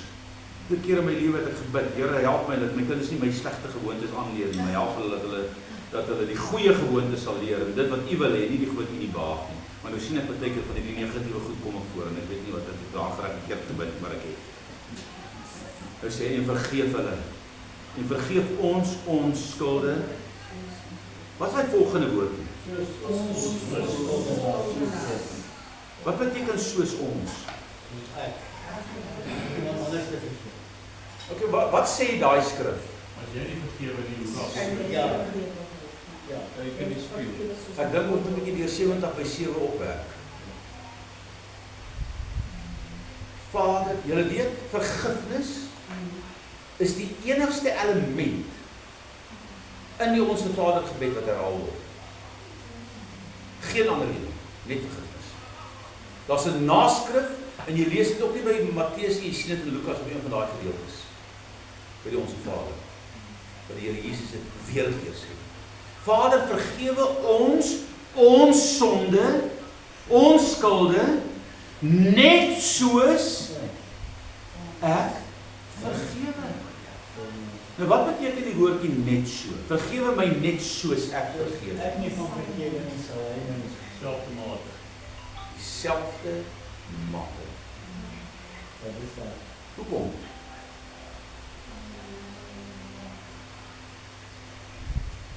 Want die kruis, God se karakter, is liefde en vergifnis.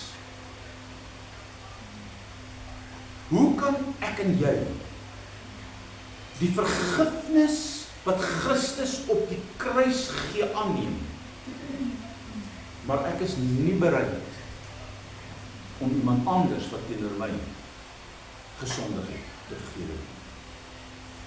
Die grootste probleem met jouself te vergewe. Dis een van eintlik die groter een wat jy moet leer om te vergewe. Dat God, dis ander nie op myself vergewe myself, soos alle mense vergewe. selfvergifnis is in dieselfde kategorie as vergifnis van iemand anders, want jy kan in daai van jou beperk, dit gaan jou terughou. Want wanneer ons veral foute gemaak het in die lewe, dan sit jy met skuldgevoelens en dit moet oorkom word deur selfvergifnis. Want 'n skuldgevoel gaan jou terughou. Ek het Vrydag of Donderdag het ek nie wanneer was dit gewees, in die week het ek 'n vrou op Woensdag het sy my kom sien. Weet jy hoe werk die Here? Sy het haar hart vir die Here gegee, ek het haar gedoop, haar lewe val uit mekaar uit. Sy en die man. En hulle val terug waar hulle was. En omdat hulle terugval, nou maak hulle presies wat Adam en Eva gedoen het. Toe hulle in oortreding gaan, wat doen hulle? Skaam en hulle kruip weg. En sy besluit die oggend, dis nou verlede Sondagoggend, sy gaan wel liewer met die hond loop, as sy nou nie hier naby is, waar almal kerk toe gaan, en hulle is naby die kerk, as sy bang iemand sien na haar. En sy gaan met die hond bietjie ver stap. En sy hou haar horlosie dop, en sy weet op haarself, as sy self gemaak, as sy kyk op die horlosie, en sê, hoorie, ek weet die kerk is altyd in daai tyd, as niemand nie, dan gaan ek nou terugkom met die hond. Maar wat sy nie weet nie, is die jeug het 'n doopdiens. En wat sy nie weet nie, is na die doopdiens, het die jeug 'n oefening vir die Paaskonferensie wat voorlê, so hulle gaan vir 'n uur daar oefen. En wat sy nie weet nie, is die pastoor se dogter is daar by die oefening.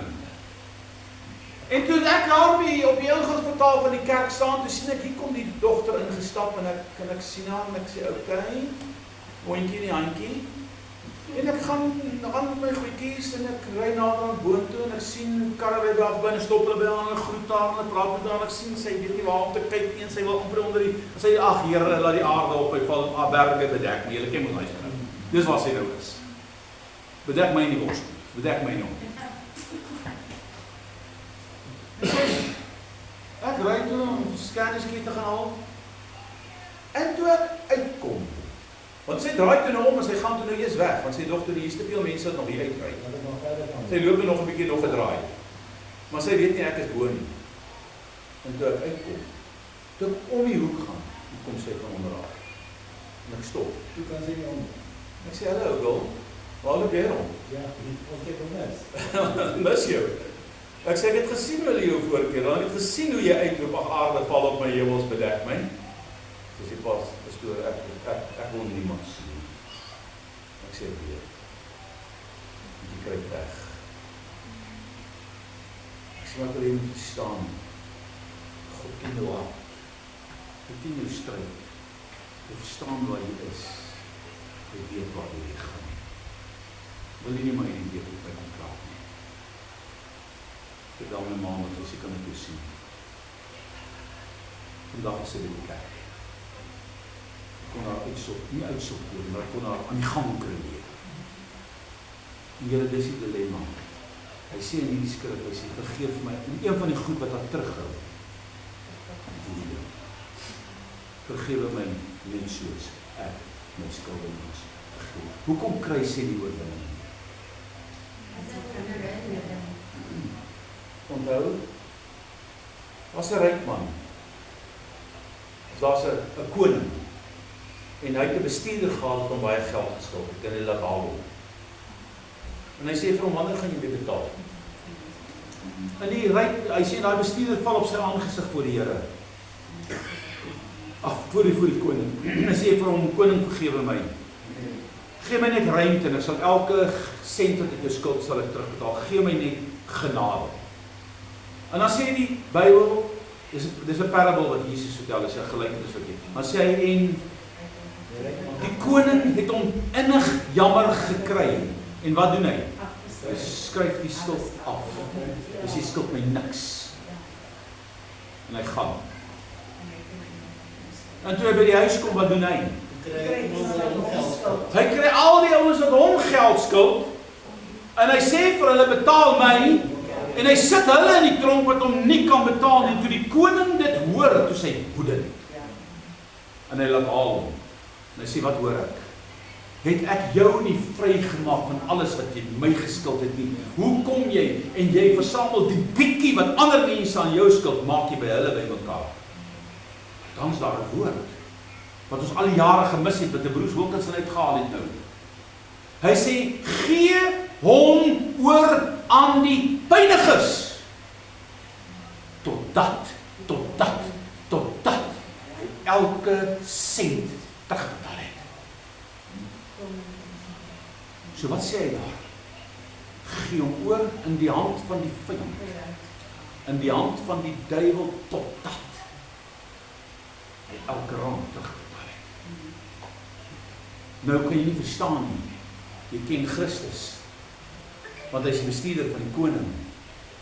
Maar omdat jy nie vergewe nie, en God jou vergewe het, word jy oorgegee in die hand van die pyniger. En alle goed begin jou tref, en begin jou pad langs kom, en jy kan nie verstaan hoekom nie, want ek het dan niks verkeerd gedoen. Onvergifnis in jou hart blokkeer die voorsiening en vloei van die Heilige Gees. Vader, vergewe ons sonde net so. Soos ek so bietjie vergewe, hoeveel kan God my vergewe? Hy wil alles vergewe, maar wie beperk hom? Ek. So, as ek so bietjie vergewe, hoeveel gaan God vergewe? Soos ek. As ek so bietjie vergewe, hoeveel gaan God vergewe? As ek so bietjie vergewe, hoeveel gaan God vergewe? as ek alles vergewe, hoe gaan God vergewe? En dan sê hy dink nie meer daaraan. Hy sê, onthou dit sê oor sonde.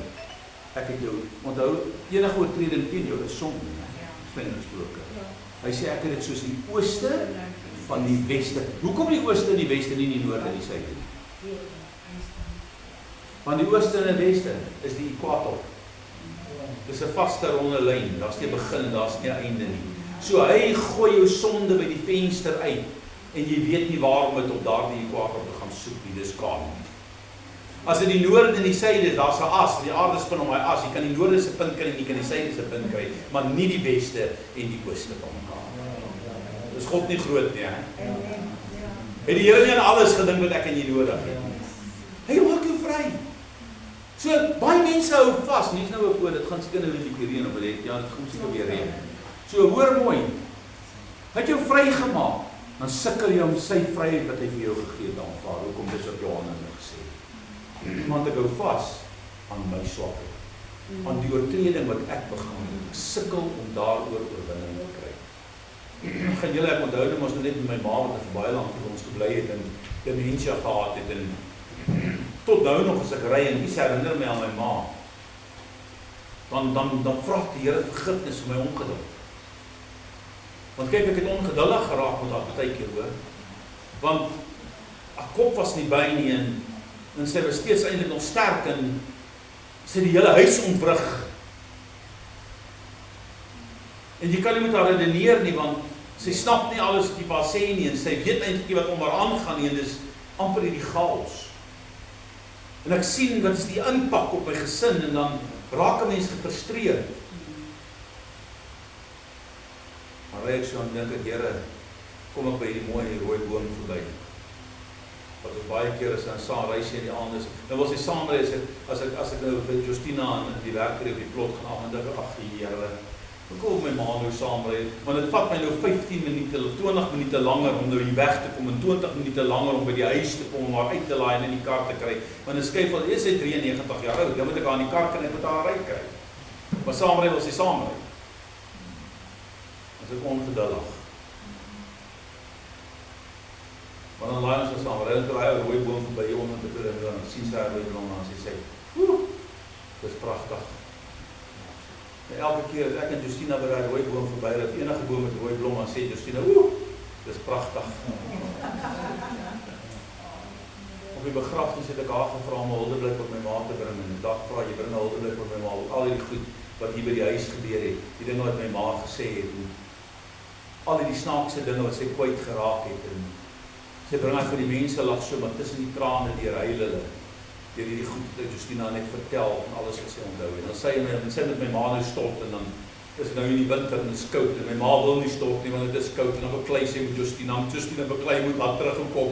Dis 'n hele groot fight daar in badkamer, so ek hierdie kant, dan wil ek my doodlag vir die geveg wat hier langs wat gebeur. En dis ek so dankbaar dat dit nie ek is wat daar is nie, hoor, dat hierdie fight moet hanteer nie, want sy was so geduldig met haar. Ongeduld, Here, vergewe my dit. En hoeveel keer vanmôre toe ry ek weer, en ek sien 'n klomp rooi blomme, en ek dink, ag Here, ek het al so baie keer vir jou vergifnis gevra, hoeveel keer moet ek dit nou nog doen, Henry, hou nou op om vir die Here vergifnis te vra, het jou lank vrygemaak. Presies wat jy ons sê. Aanvaar nog God se vergifnis en gaan aan. Okay. Maak seker dit is vrygespreek. Ons moet deur hy 70/7 werk, want ons 'n klomp dinge daar wat in jou onderbewussyn lê, wat moet herroep word, sodat ons daai goed kan uitkry. Daai goed moet uitgesorteer word. Wat is die verskil tussen vergifnis en dit net stupid te wees? As jy weet dat openbaar te stap en dit is sy manier, dit is waar jy gaan opbereik. Dan vertrou jy ons kan nie. Spien om jy waar jy uit. Nee, dit is so, maar nou kry jy dit, dat jy nie altyd dit weet nie, nou gebeur dit. Ek kry 'n invoice met 5 kwotasies op die struktuur hieronder. 'n R500.000 se werk. En hier lê 5 kwotasies voor my. En ek kyk na die kwotasie, hy is te laag, ek vertrou hom nie. Kyk na daai kwotasie, ek voel hy is 'n bietjie, hier in die middel lê 'n kwotasie, en onder is daar in blou 'n pragtige skrif uit die Bybel het geprint. Dan is daai kwotasie en daar's daai kwotasie. Hy's te hoog en daai is te hoog, maar hier's 'n ou wat die Here dien. En wat sê my predikante gees vir my? Ondersteun die ou in die koninkryk. En ek klim in my kar, want ek besluit, hoor ek gaan nie 'n kans vat nie, dat ek maar net seker gemaak, hierdie ou is nie, want onthou ek kry hom nou hier op Facebook, of ek kry hom hier op die internet, en ek wil net seker, en ek klim in my kar, en ek ry na die site toe, waar die adres is, en toe ek inry, toe bou hulle strukture. Toe is hulle besig om 'n struktuur daar te verf, en daar's 'n klomp werkers besig, en hulle swys hulle gaan te keer, ek dog, okay, die ou is legit, hy is wettig. Al 5 van hulle vra 60% deposito. Al 5.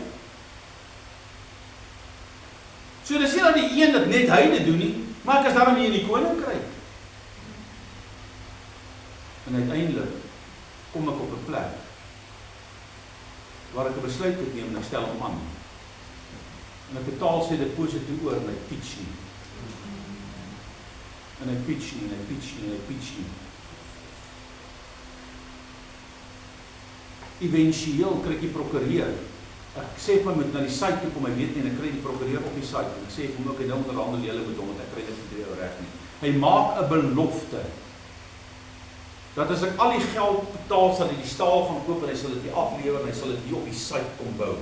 Ek doen dit. En die prokureur sê vir my, okay, dit klink reg. Hulle lewer al die staal hier af.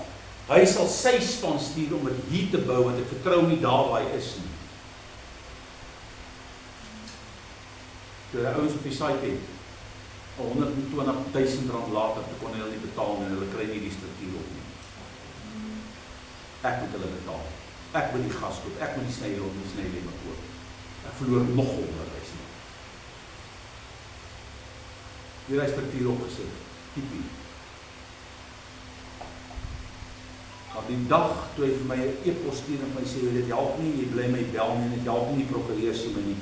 Ek het my vandag gelikudeer. Toe weet ek, nie nou, die duiwel het jou mislei. Wat was toe het ons verkeer? Ek het nie keuse gehad. Maar ek kan hom woord nie moet volg. Ek gaan hom definitief nie weer gebruik, want dit vergifnis beteken ek gaan dieselfde oor maak. Maar dit is my vraag. Dis presies my vraag. Ek gaan hom nie wegwys as hy aankom en ek moet met hom deel nie, maar gaan hom nie vertrou om vir my werk te doen. Verstaan nie? Was nie 'n manier nie. Want onthou, jy vra die Here vir vergifnis. En daarom kan hy vir jou keer. Dus as iemand jou nie, as hy nie dink hy doen iets verkeerd, dan kan jy nie regtig verkeer nie. Of is dit verkeerd? Ja, onthou, hy klaar teen 'n nou gesonde. Vergifnis, dit is 'n ding wat jy moet verstaan. Vergifnis berus altyd by die een wat seer gekry het. Nie by die een wat seer gemaak het, maar by die een wat seer gekry het. Dis hoe dit werk. Daar's 'n Afrikaanse gesegde wat sê moenie 'n leeu op van jou hart maak. So eintlik wanneer jy vergewe, laat jy jouself gaan. Jy is beter vir jouself, want jy laat op die tol dat jy kwaad gemaak het. Iemand wat nie reg teenoor jou gemaak het nie. Wat was Jesus se woorde voor op die kruis om te sterf? Vergewe wat hulle weet nie wat hulle doen. So jy maak jouself vry, jy maak jouself los. Eintlik. Vergifnis is vryspraak van die binding oor jou wat iemand anders op jou gesê het. Wie van julle het R100 nodig? Kom aan, julle moet nou ry. Karla op die R100 nodig ry. Nie van julle R100 nodig. Dis julle tree voor. Julle R50 nodig. My vrou het eendag. Jy het enige nood. Ek wou nou hierdie mag jy soek. Ek soek eintlik 'n 200, maar ek weet jy nie 100 nie. 200. Okay. Wat gaan ek julle wys hier? Wat is hier? 100 rand. Dis 100 rand. Dan gaan ek julle mooi wys. En ek moet staan vir my. Jy is nou ongelukkig die proefkonyn. Ek kom Sondag by Ellie en ek sê vir hom, hoor jy ou maat.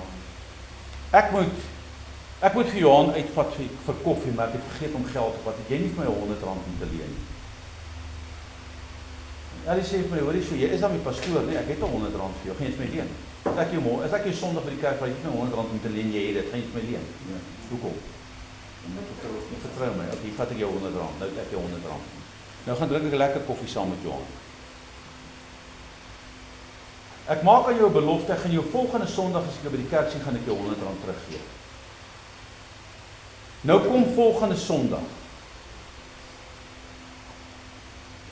Jy sien my? Wat onthou jy? Die R100.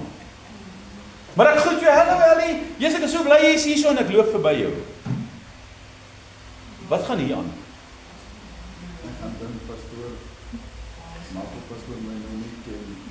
Jy gaan dink, hoorie, ag hy is 'n pastoor, ek vertrou hom, want jy onthou jy gaan nie dadelik my wantrou nie. Hy het seker maar net vergeet, of hy sal dit na die diens vir my gee, as hy van die kollekte geld vat. Nee, hy sal nie.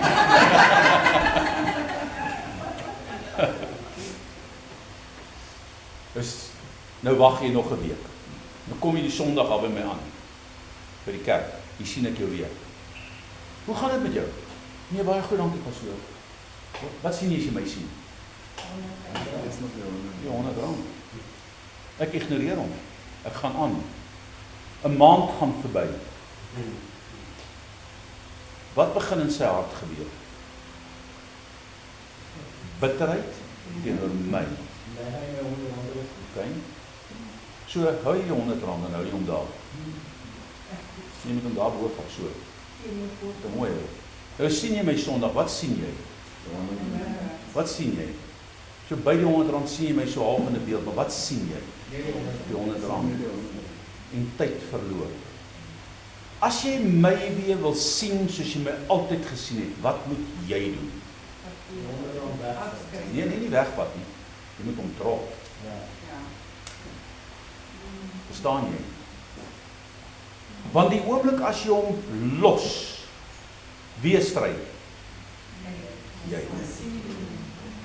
Wie die probleem veroorsaak? Ek.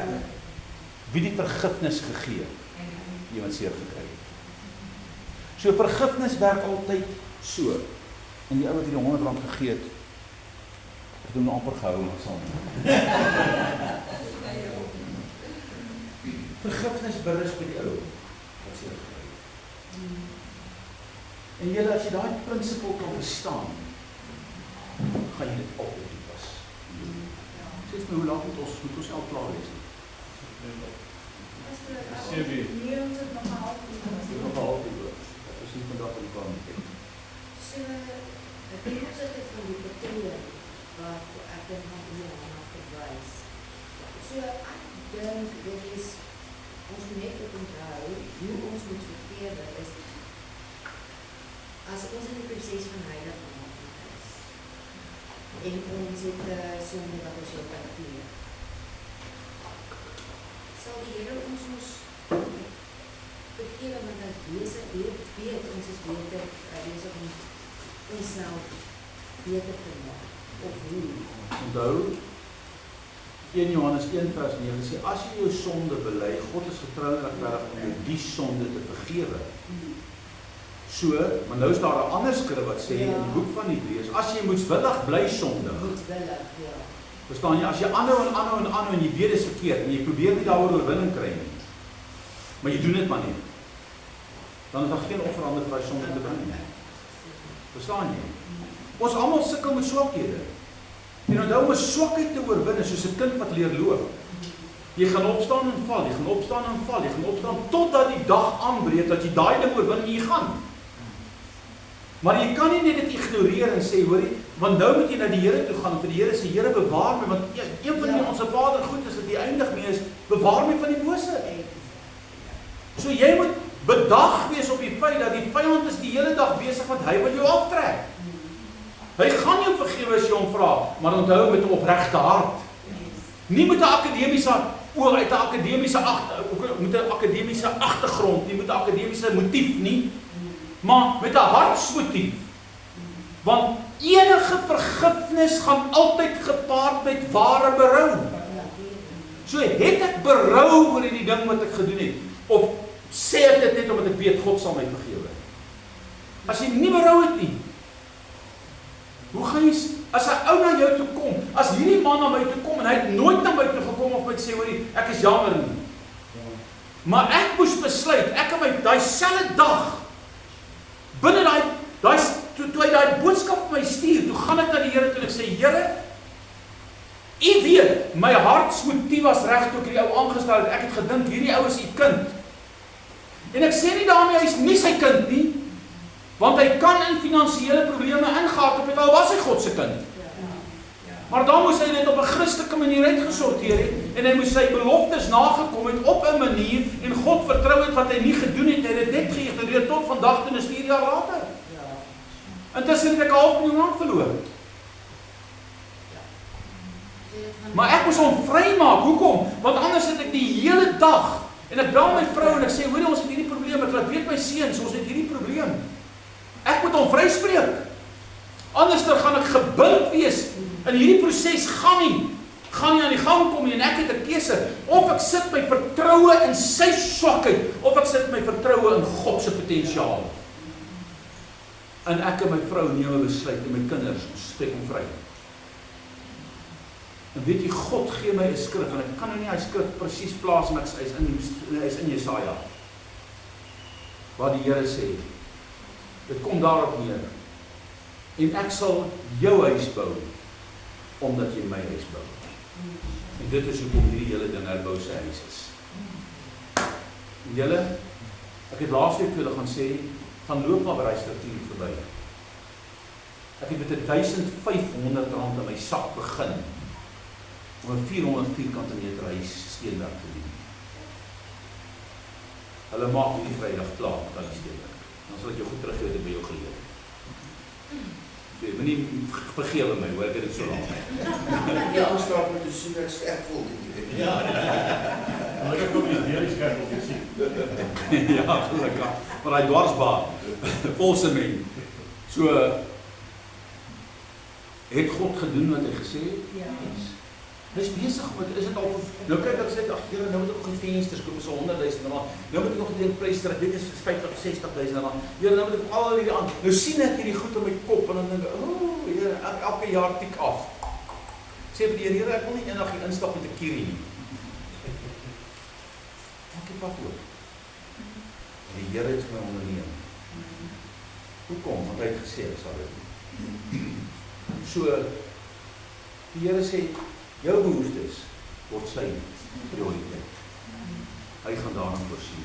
Vergeef ons sonde, hy wil jou vryspreek, hy wil jou vergewe. En lei ons nie in versoeking nie, maar verlos ons van die bose. Julle, dit gaan oor God se beskerming.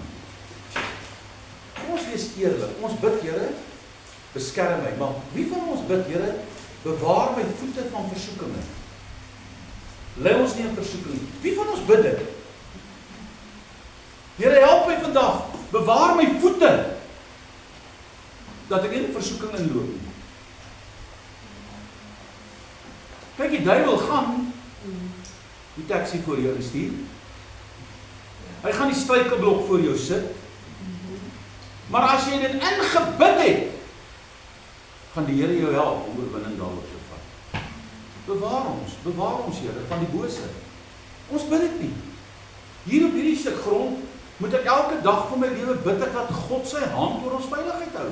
Want julle, ek sit hier langsaan met oopstukke gronde wat toegegroei is onder die bossies en hulle loop die deur van die rivier af, hulle kon, dis ook oral, die plek is nie toe nie, die sekuriteit op die plek is nie wat dit moet wees nie.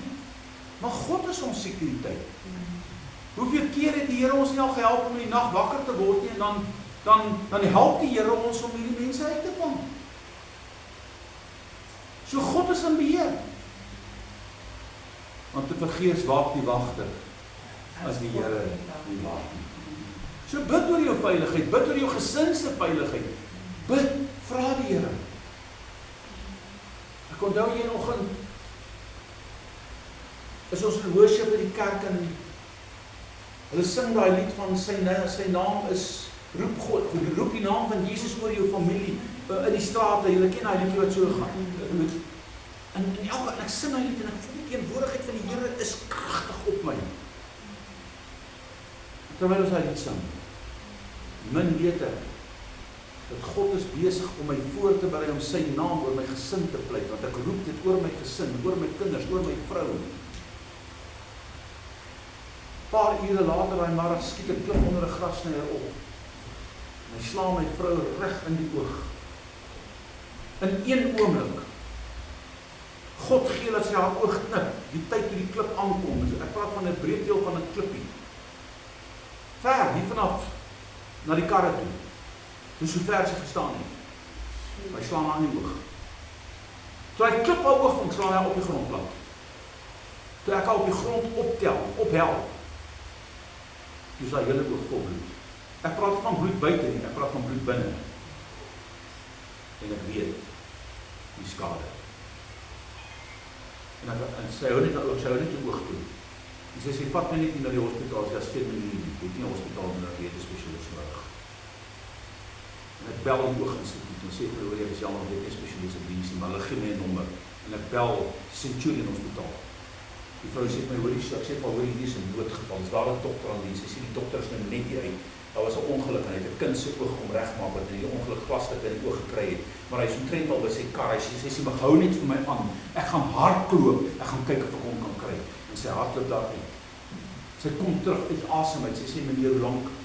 Sy sê, die dokter gaan nie. Sy vat my nommer, sy sê, die dokter gaan nie nou bel. Die dokter, ek sit nie, die dokter bel my. Hy sê, hoe lank gaan jy vat om hier uit te kom? Hy sê, want ek is eintlik op pad. Ek was net hier vir 'n noodoperasie. En ek kom nou net in die theater. Ek sê, dokter, gee my net 'n halfuur kans. Die Here gee my een van die beste spesialiste in Pretoria op daardie dag. Hoekom? Want ek het sy naam in my gesin. Vandag is my vrou so gesukkel so 'n bietjie met diepte, maar haar oog is vir 'n hele jaar het sy baie swaar getrek. Die Here waardeer gedra en vandag kan sy steeds sien. Hulle het die oog gered deur die genade van die Here. Bid, bewaar ons van versoeking, maar bewaar ons ook van die aanslag van die Here. So kan jy sien, as jy nou al die groot ons hier praat, net begin doen in jou Onse Vader gebed. Gaan jy dit 'n uur lank kan doen en so. En jy moet nie vashak aan die uur nie. Want hierdie ding het ek al baie gebid, dan het ek net 10 minute, dan vat ek nie daai opskrifte, ek wil daai opskrifte doen. Net die begin, want God weet mos wat is in my hand. As jy tyd het, brei uit op dit, en vra die Here, en dan die Here. Vir God se beskerming. Want aan U behoort die koninkryk en die krag en die heerlikheid. Hoe lank? Tot in ewigheid. So waarmee sluit jy af? Met die voortreffelikheid van God. Waarmee het jy begin? Met sy vaderskap en die voortreffelikheid van sy vaderskap. Verheerlik en dank God omdat sy heerskappy oor alles is. Sy krag genoegsaam vir jou is. Sy heerlikheid teenwoordig is. Want as julle die mense, hier is die naskrif, hulle oortredinge vergewe, sal julle hemelse Vader julle ook vergewe. Maar as julle die mense hulle oortredinge nie vergewe nie, dan kom daar 'n naskrif, God se naskrif, sal hy julle ook nie vergewe nie. Ondersoek jou hart of jy in opregtheid vergifnis geskenk het, sodat jy met vrymoedigheid na die Here So met ander ou bel en hom sê vergewe of vergewe my net van af. Ek het hom gebel en hom gesê, vandag moet jy verstaan, jy het hierdie gesin te nagekom, maar jy het nie net my te nagekom nie, jy het teen God se woord gegaan, jy staan in ongeregtigheid voor die Here, jy moet jou hart met God uitsorteer, maar hierdie gesin maak jou vry.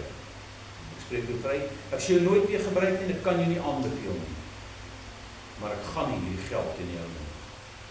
Ek by die prokureur kom en kom my bel my en sê kom dis wat gebeur het. Ek sê wat moet ek doen? Hy sê Henry, ek weet tog wat jy gaan sê, jy gaan nie kom niks doen. Want ek ken my te goed. Ek het net besluit, julle, dit help nie, ek loop met die bitterheid in die R100 in my hand. Want elke keer as ek dan die struktuur sien, wat gaan ek sien? Ek gaan my geld, ek gaan daai man se gesig voor my sien. Nou loop ek daar, ek sien elke steen wat op die ander gepak is, en nou weet ek wat ek weet. As ek daai tyd die huis gebou het, Henry, dit was jou vermoë. Nou weet ek, is nie meer my vermoë nie, nou is dit God se vermoë, en dis my geloof.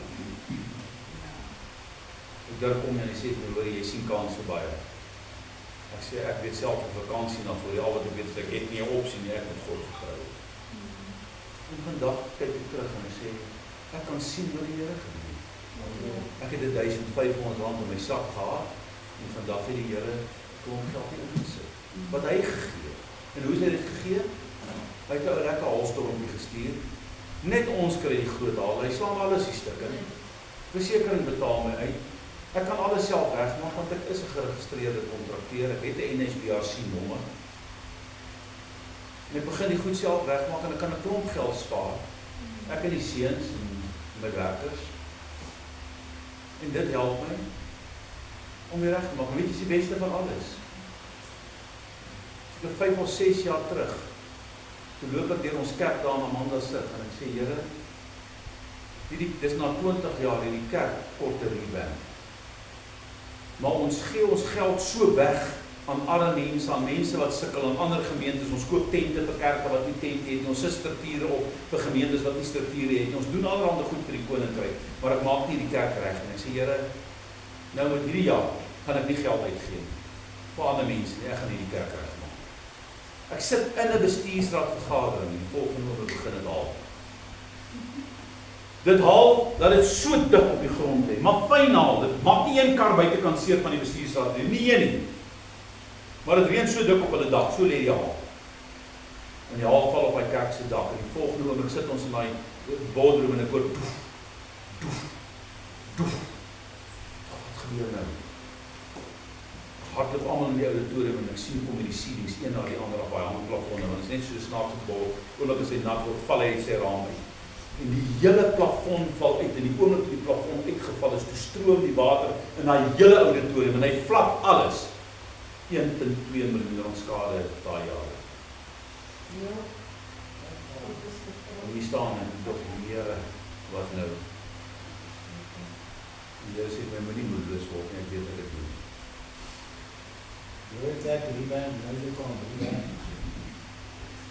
Die versekering kom by my, Zurich.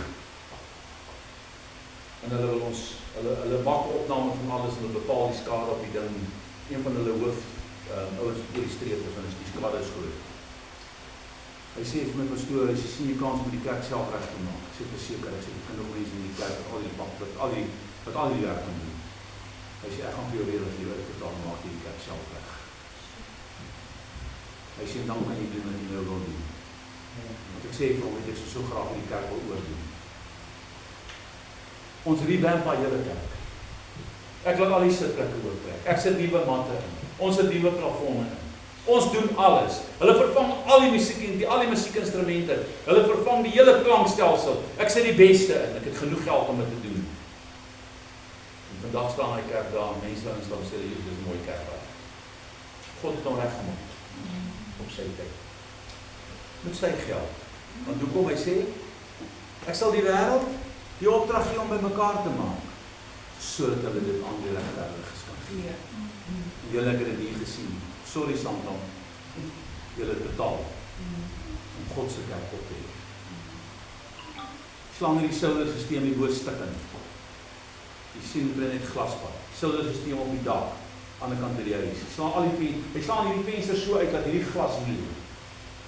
Daai glas en daai vensters lê hier. So hard slaan hom, sulke groot al. Nie golfballe nie. Ek praat van tussen 'n golfbal en 'n tennisbal. Slap hierdie plekstukke in. Daai dak, hy splint 'n nuwe dak van daai gebou. Oor die 300.000 skade op hulle. Maar God het 'n plan.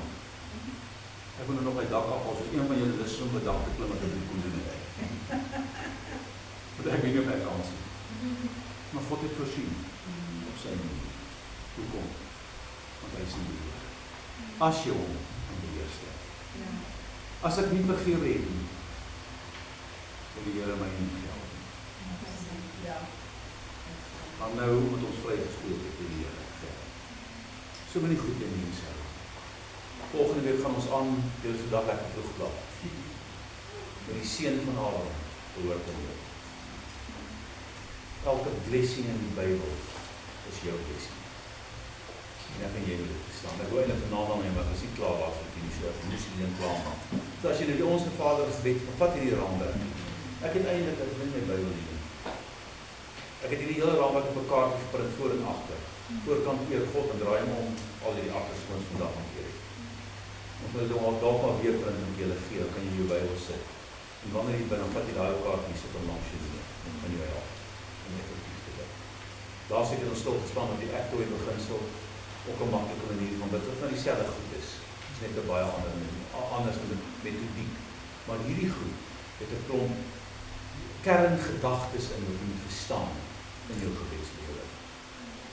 Vereer God, dan kom jy by jou liefdes en God sal. Is daar enige vrae van julle van? Okay. Ek hoop julle het ietsie geleer vanaand weer van die Onse Vader. Mag die Here julle seën. Kom ons bid saam, ons vra die Here om met ons te gaan. Here, baie dankie vir die goedheid en guns, dankie dat die lewe. Dankie Here dat U ons Vader in die hemel is. Dat ons vandag weet, ons kan na ons Vader toe gaan. Here, U woord verklaar al die rykdom op hierdie aarde, in die hemel en op die aarde behoort aan U. Al die beeste, die vee op die berge, al die goud en die silwer wat daar is, U is die eienaar van alles. En Here, omdat ons U kind is, vertrou U dit aan ons toe om goeie rentmeesterskap aan te wees. En ek wil bid, Here, dat U ons sal help, dat ons ook hierdie gebedsraamwerk sal verstaan. Ons kan dit net so bid soos Jesus het gegee het, en dit sal 'n impak in ons lewe hê. Of ons kan dit opbreek soos ons dit gedoen het verlede week en ook vanaand, om die impak van die diepte daarvan te verstaan. En ek wil vra, Here, help ons, leer U ons om te kan bid, sodat ons op die krag van die Gees van God in ons lewens kan sien werk. Verdaag ons in die liefde, hou die hand van beskerming oor elkeen van ons in die week wat voorlê, op die paaie by ons huise en oral waar ons gaan. Dat die koninkryk kom in ons lewe, Here, en dat U wil geskied in elkeen wat U is. Ek vra dit alles in Jesus se ewige naam. Amen. Die Here bless julle en hy seën julle. Ek sal volgende week gaan ons, ek wonder of ons dalk volgende week net 'n bietjie moet kyk na een of twee goed op gebed, die krag van gebed, voordat ek na die seun van Abraham toe oorgaan. Dan kan ons net 'n bietjie sien, weet hoe het ouens wat groot take vermag het, groot dinge bereik het, by gebed begin. Alraai julle, blessings vir julle en die Here seën julle.